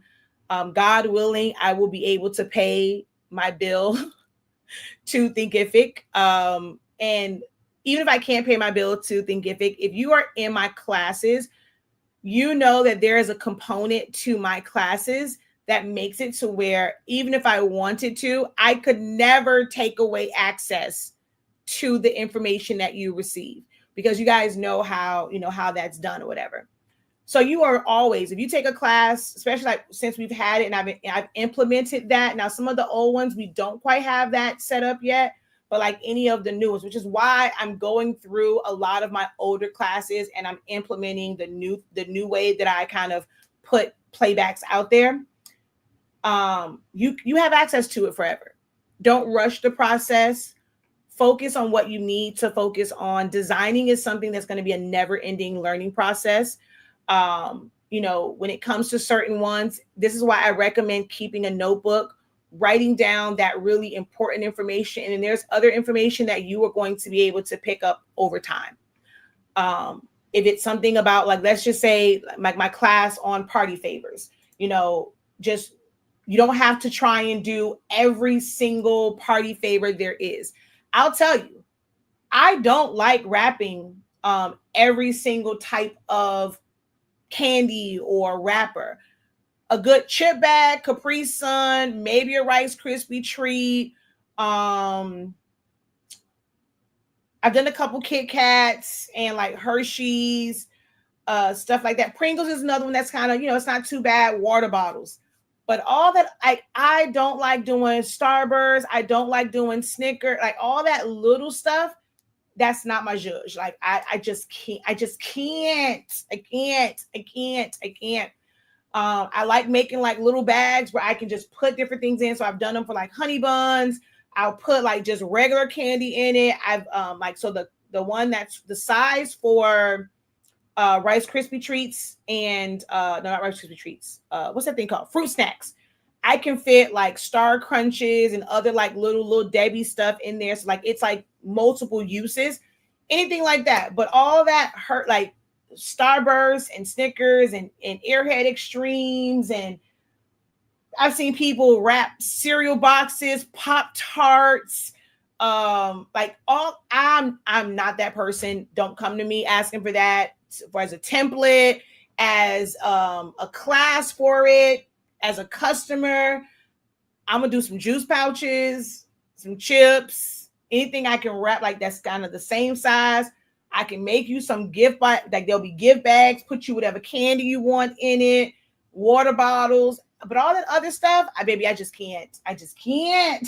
But just knowing about, like, when I go through my classes, that important information about paper, about printers, about, adhesives, like that is going to be universal. You want to focus on that information first. And then you can figure out, even if I don't have a template, when you learn about how to create, I teach in mine, like I taught how to make your own templates. Is it on here? Yeah. How to actually create your own templates from these boxes. And so then you can go and figure that out and make your own template where you don't have to always buy, not designs. Remember, templates are not designs. Template is, hey, this is the size, and you're going to put your design in it. So how to create those. But we also go over like designing things, and you get an idea of how you're supposed to design. I don't care what it is that you are designing. Design is pretty much the same. Once you understand your program, now it's like you have to do other things. No class is going, unless you're just in a class that is like random stuff and they're just going to say, okay, now here's some ways to think outside the box. Okay, we're trying to do 4th of July, but we're going to use some of these Christmas elements. And I'm going to show you, like, from this Christmas setup, how to convert it into something for 4th of July. Like classes like that, i.e. my classes, especially bachelors, masters and bachelors, my design programs, we went over things like that. That's what's going to help your creativity. A lot of these classes are not really helping you to be creative. They want you to just work from a template. Templates are great to start out. Great for beginners. You're not quite comfortable with designing yet. Start out with those. But you should be making a plan to really understand how to find these elements, how to mix them in yourself, and things of that nature. But start with that baseline, the stuff that no matter what the design is, it's going to be the same. Focus on learning that part and then working on design, because that is something that should evolve and get better every single day, every single week, every single month, every single year, every single decade. Like, it should get better and better and easier for you. Don't rush yourself and feeling like you are behind the curve because you don't design like everybody else. This is going to sound wrong. I'm telling you right now, it's going to sound wrong. I have 26 years, and some of you guys have been in it for 26 days. It's going to be very, very hard for you to be at the level that I am at, have the information that I have, and be able to do it with ease for certain things, because I've been doing this for 26 years. I have 26 years on you. For some people I have, 22, because, you might be in it, 4 years, 2 years, or whatever. But I was able to learn this where I didn't need to learn it to make money. I learned the majority of my information when I wanted to learn it just for me. So many people are trying to learn this information to turn it into a business, and trying to understand learning the projects and what you need for it, then learning how to design or learning a program, then learning to design. On top of that, learning how to run a business, learning about the taxes of it all, the marketing and branding, how to properly price. And then from there, how do I market this business? What do I do about ads? How do I utilize social media? How do I utilize videos? There's a lot to this. I'm great. I am so blessed that I was able to learn the design part and a lot of that when I was in high school, when I was in the military, and now I'm living my best entrepreneurship life because I can focus on the things to grow and scale. Don't rush the process, guys. Don't let the allure of 6 figures, 7 figures make it to where you are losing focus. It's hard to maintain focus and you are just looking at yourself as if you are this failure, like, hey, why am I not where they are? A lot of people aren't where they are. You guys probably think the world of me and don't know half the stuff that's, the stress that I go through every single day. And I show up every single day for my business. Some people are not, but still want that like kind of like success. And there's ways to automate it where you don't have to show up, but that also takes money. That takes money. Automation is not something that is free. Try and do as much within your business as you can. Do it in a healthy and a safe way where you're not putting a lot of stress and losing sleep.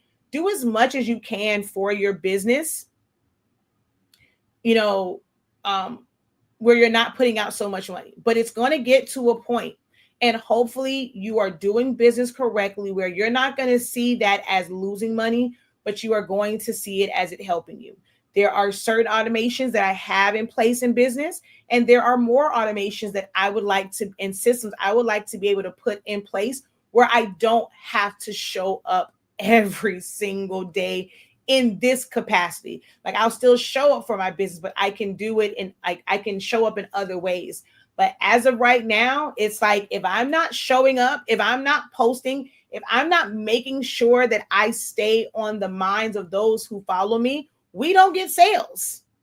I have to show up every single day, even with the automations that I have in place. If you guys don't have automations in place, it's going to be it's going to be a harder trek to what your goals are and meeting that and being what you consider to be successful. But you also have to identify what success is. That's one of the things that I think I helped in Creative Lounge last month, because I'm getting the private feedback where it's helping them identify what their level of success is. I've said, if you've been around for a while, you've probably heard me say it in videos before, that when I started this and doing customized items, it wasn't to pay household bills. My husband had a job that was making damn good money, working for the arena. And so everything that I did was for my children's, after high school fund. I never call it college fund. Vacations, all of the little, I'm going to call them luxuries, but like those little extras and stuff like that. Building up savings. So it wasn't like this pressure to pay bills for me during that time. The pandemic changed that, and our company and our business became our primary source of income until even went to work for Inter Miami. But it wasn't this, I have to do this. Like it wasn't I want to leave my 9 to 5 to do this. I was doing it working at American Airlines Arena, working for Brinks Home Security. I was doing this when I was in the military. I loved my jobs. It was just extra for me. Only because of the pandemic did it become my full time. Don't rush it. I know it might seem like, oh, well, if I don't have a 9 to 5, I'll be able to dedicate more time to this. That is the biggest lie ever told. It is harder. I can guarantee you're probably doing more for your business while working your 9 to 5 than you will when you don't have, you just feel like you have free time. Because trying to figure out everything yourself on your 9 to 5, you don't have to figure out how to keep the lights on in the building that you're working out of. You don't have to figure out how to fix the printer, fix your computer. You don't have all of those stressors. You don't have to figure out how to get new customers and new clientele. And you don't have to worry about how that business is paying you and how they're making money. You just have to do your job. And a lot of times they give you an outline of how to do that job and what you're supposed to do. I remember working in the call center. They gave me a script. You have to say it this way. You have to follow this, for troubleshooting. You got to follow this. You can't even go off script. They're providing you with everything. They just need you to man the phones. It's different when you're in your own business. Don't rush. I'm telling you, don't rush to leave your 9 to 5 thinking that it's going to be just like all gravy. Even if you have a consistent amount of sales, figure out how to outsource a little bit to make sure that you understand business completely. Understand, make sure that you have crunched the numbers to where when you don't have that cushion of your 9 to 5 and everything now changes, when people go and say, oh, stuff costs too much, you're going to realize that the price that you are charging now, where you're trying to appease to some folk and stay within their budget, you are going to realize when you are doing this and it is your bread and butter, those prices don't work. They don't work. They're not going to pay bills. Make sure that you understand, if you had no outside money coming in, what do your prices have to look like? What does your marketing have to look like? Are you going to have to give up the onesies and twosies and you are going to have to market yourself? Hey, baby, if you're not doing at least 5 shirts or 5 units or more, our company cannot service you. And you have to be okay with turning away those onesies and twosies unless they are going to pay one-of-a-kind prices.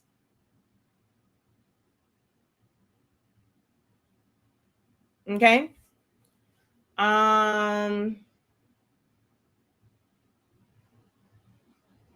Yeah, my fat fingers on my phone. Even though I have a large phone, my fat fingers and autocorrect, baby, my posts be looking like who, like, child, girl, how you teaching somebody?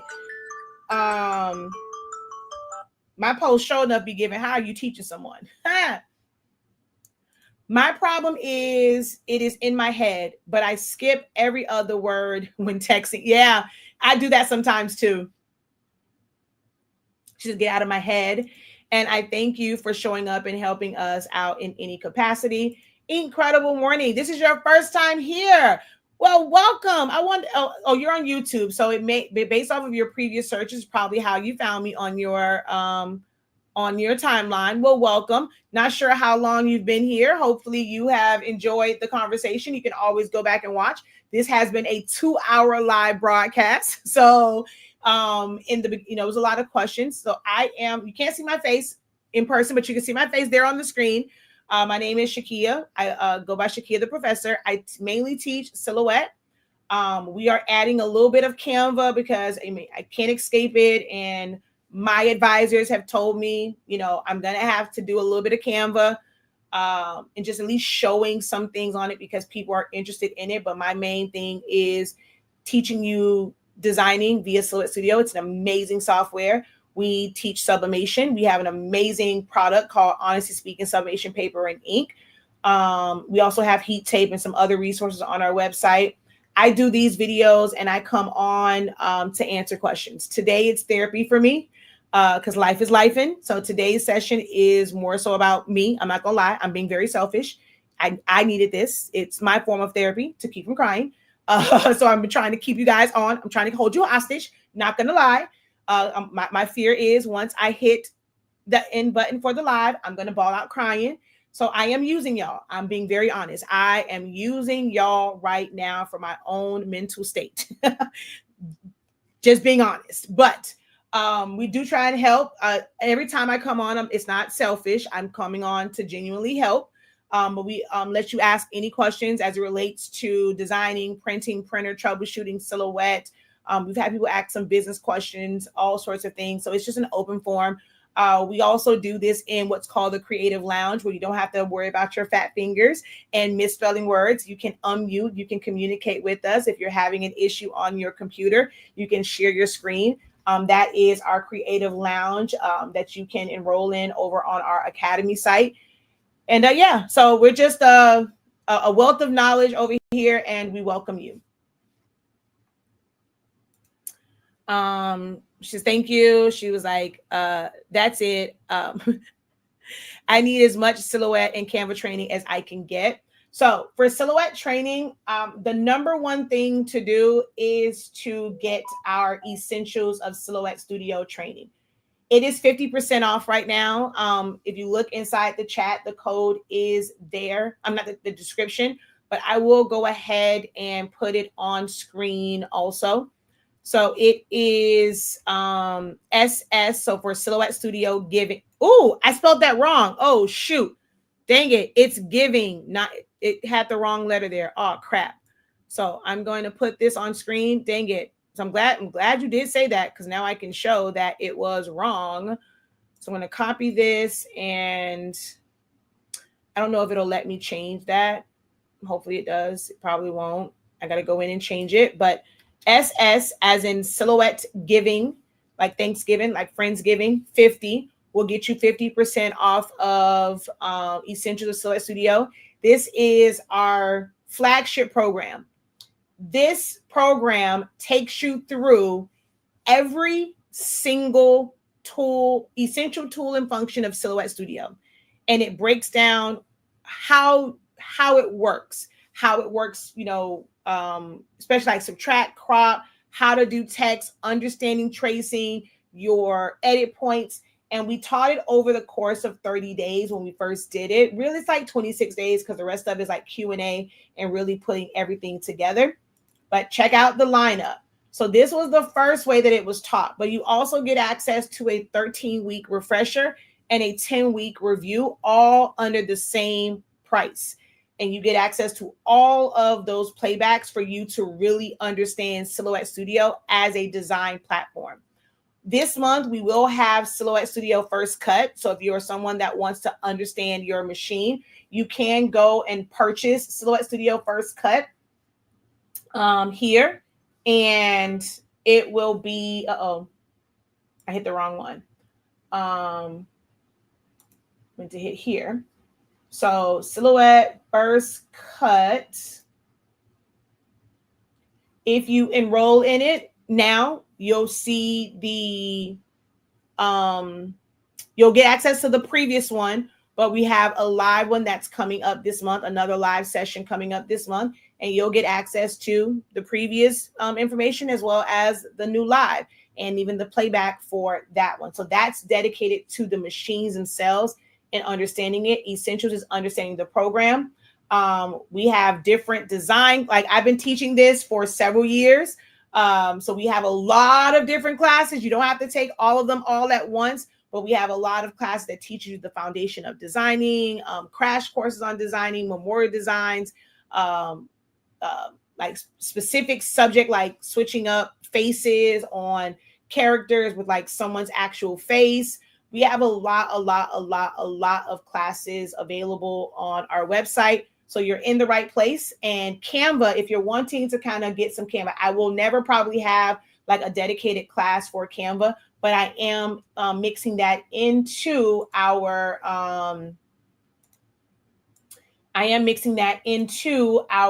Creative Lounge. And this is a monthly subscription-based opportunity to work with me directly. We do Zoom sessions several times per month. We have design sessions.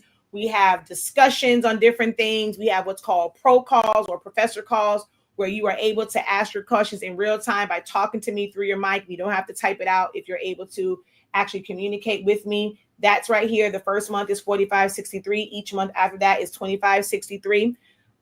And you can stay as long as you need, and you pay for it. You get access to all of this month's live classes, and you'll also get access to last month's replays with $45.63. So just head over to our website to enroll in that. So that's our Academy site.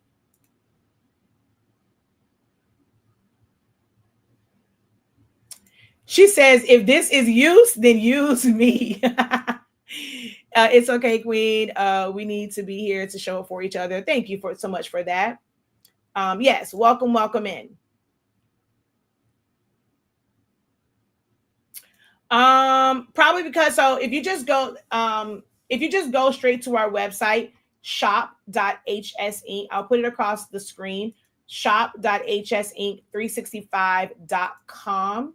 What the heck happened here? Oh, it minimized everything. Okay.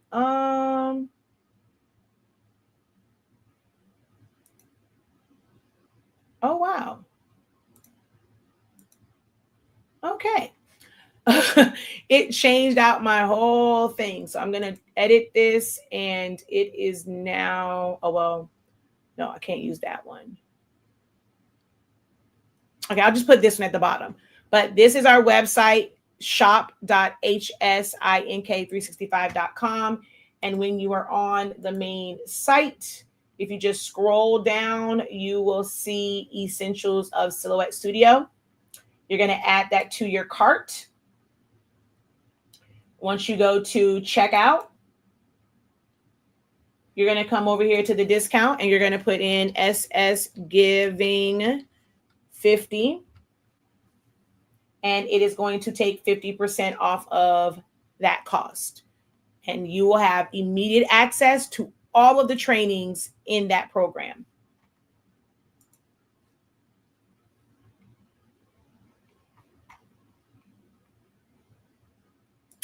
She says, dang, I need that too, but I should probably finish some other classes. I never paid attention to these classes. Let me just give you my money. Someone actually suggested that I kind of go through classes in the Creative Lounge just so that you understand your educational track and if you need like certain things. So I'll probably do one of those sessions in the Creative Lounge because that's actually been requested of me a few times. I've tried to go through like all of the classes, but I'd rather talk through it and really find out what your needs are to direct you to like the right class. She says that would be great. Okay.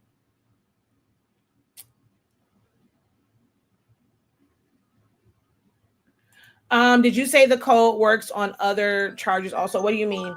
So that particular code is only for essentials. So the other classes right now, certain classes have different different codes. So like if you go over, like if you want to do so let's say we wanted to do Bachelors of Silhouette Science, right? This is currently 75% off. It tells you the code right here. So if I go in, I select that, I'm going to go copy. Did I add that to my cart? I think I did. Check out. And we add that. Apply. Oh, wait. So let me get rid of this. Well, you can see here, it took it off. So now that becomes 140. But wait 1 second. Because that one you're supposed to be able to combine in case you wanted to get multiple. You don't have to do 2 transactions. Just give me 1 second. I'm going to fix that one.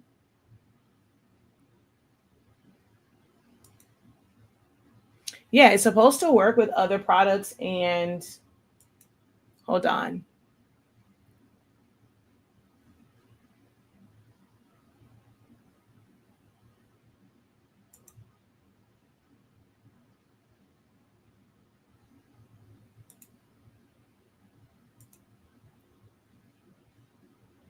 Okay, actually, I think I have to go to that particular one. I think that's the one that's missing it. Yeah. Okay.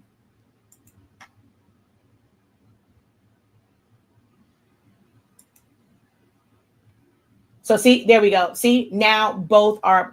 This is why I love Shopify. Y'all see how quickly I fixed that? I fixed that so quick. So now both codes show up. So if somebody wanted to enroll in Essentials of Silhouette Studio as well as the Bachelors of Silhouette Science, it's $267. And I'm in Florida, so it's showing me taxes. This was $563. This was $257. So it's almost like buy one get one free. This class is normally $253 by itself. So just for a few bucks more, you're getting access to both of these silhouette trainings. And now it works to where both will show up. And if you decide, hey, I also need some paper. All right, so we're going to go in. We're going to add in our paper. And we're going to go to checkout. And guess what? You also get the money off of your. Oh wait, hold on. Well, actually, make sure. Why is everything acting crazy?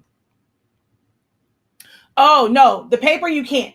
All classes, because if I do the paper, then you will be able to combine it with other product discounts, and that one. No, hold on, because you should be able to combine it with your. Let me just see. See, I'm glad I actually came over here because I didn't realize that that was doing that. Um, because it actually should combine with other. Because I got rid of all of the other discounts anyway. So.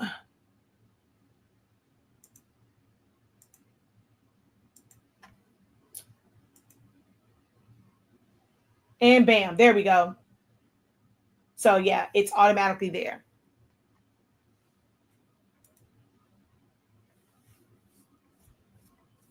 So yeah, there you go.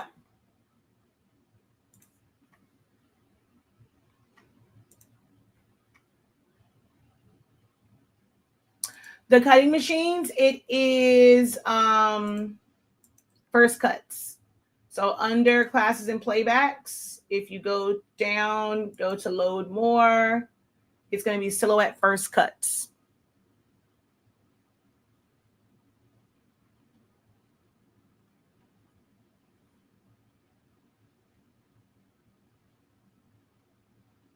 No, so I go live on all of my platforms. So I use what's called StreamYard. So I'm able to go live on both of my YouTube channels. I'm not sure which one you're on. Right now I'm broadcasting to both for like when I do the Q&As, but if I'm doing something that say it's like non-silhouette related, it's on what's called Honestly Speaking. So anything sublimation, if I'm doing foam board, if I'm doing anything on my heat press, vinyl or whatever, I do that on what's called Honestly Speaking. Anything silhouette related, I do it on what's called Silaholics Anonymous over on YouTube. And then my Facebook page is open. My name is Shakia Lavelle over there. We do have Facebook groups. But my page is open to where you can follow or send a friend request. I think I still have enough room on my friends list. And you can send friend requests over there. But all my stuff is public, so you'll just have access to view any of the things that I post on my page. So you can catch me in a lot of different places. I'm also on TikTok, Shakia the Professor 365.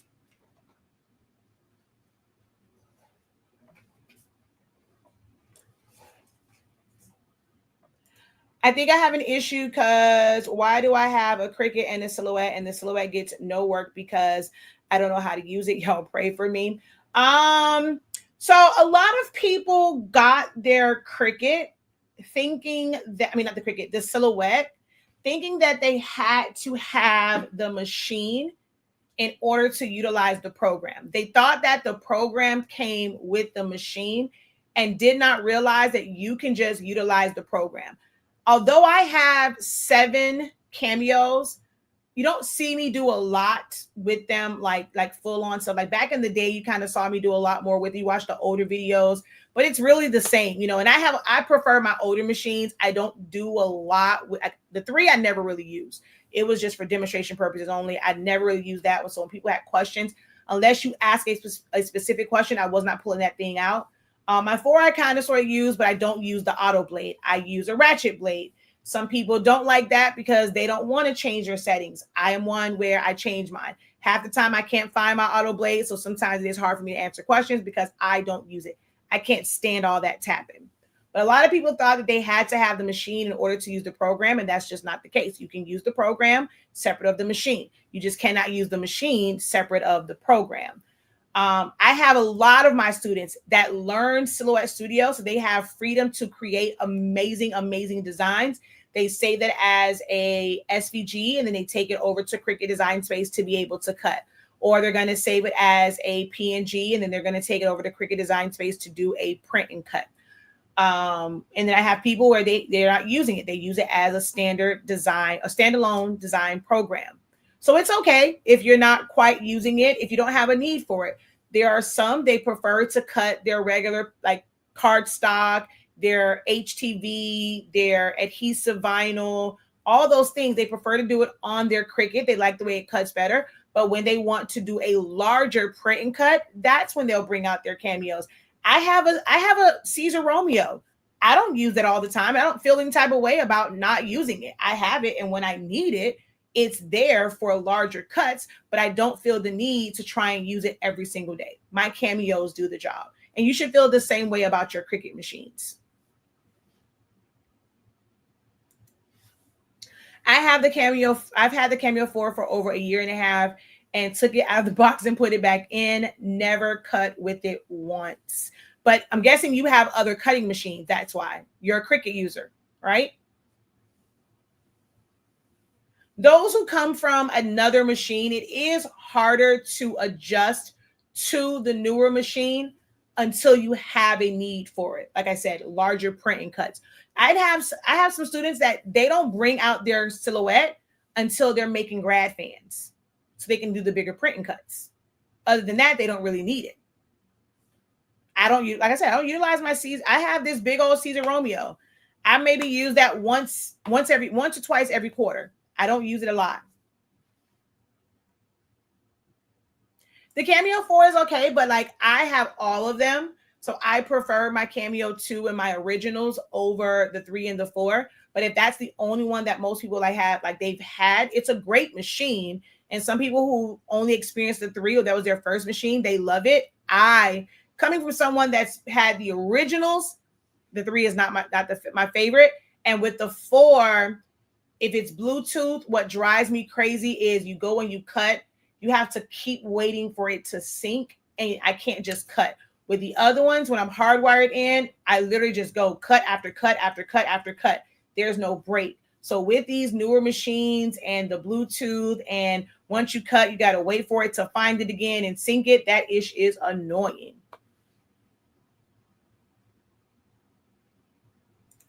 I need to learn how to change needles, because sometimes so you meaning you have to make yourself change out your blade like a dull blade, or just simply how to change it?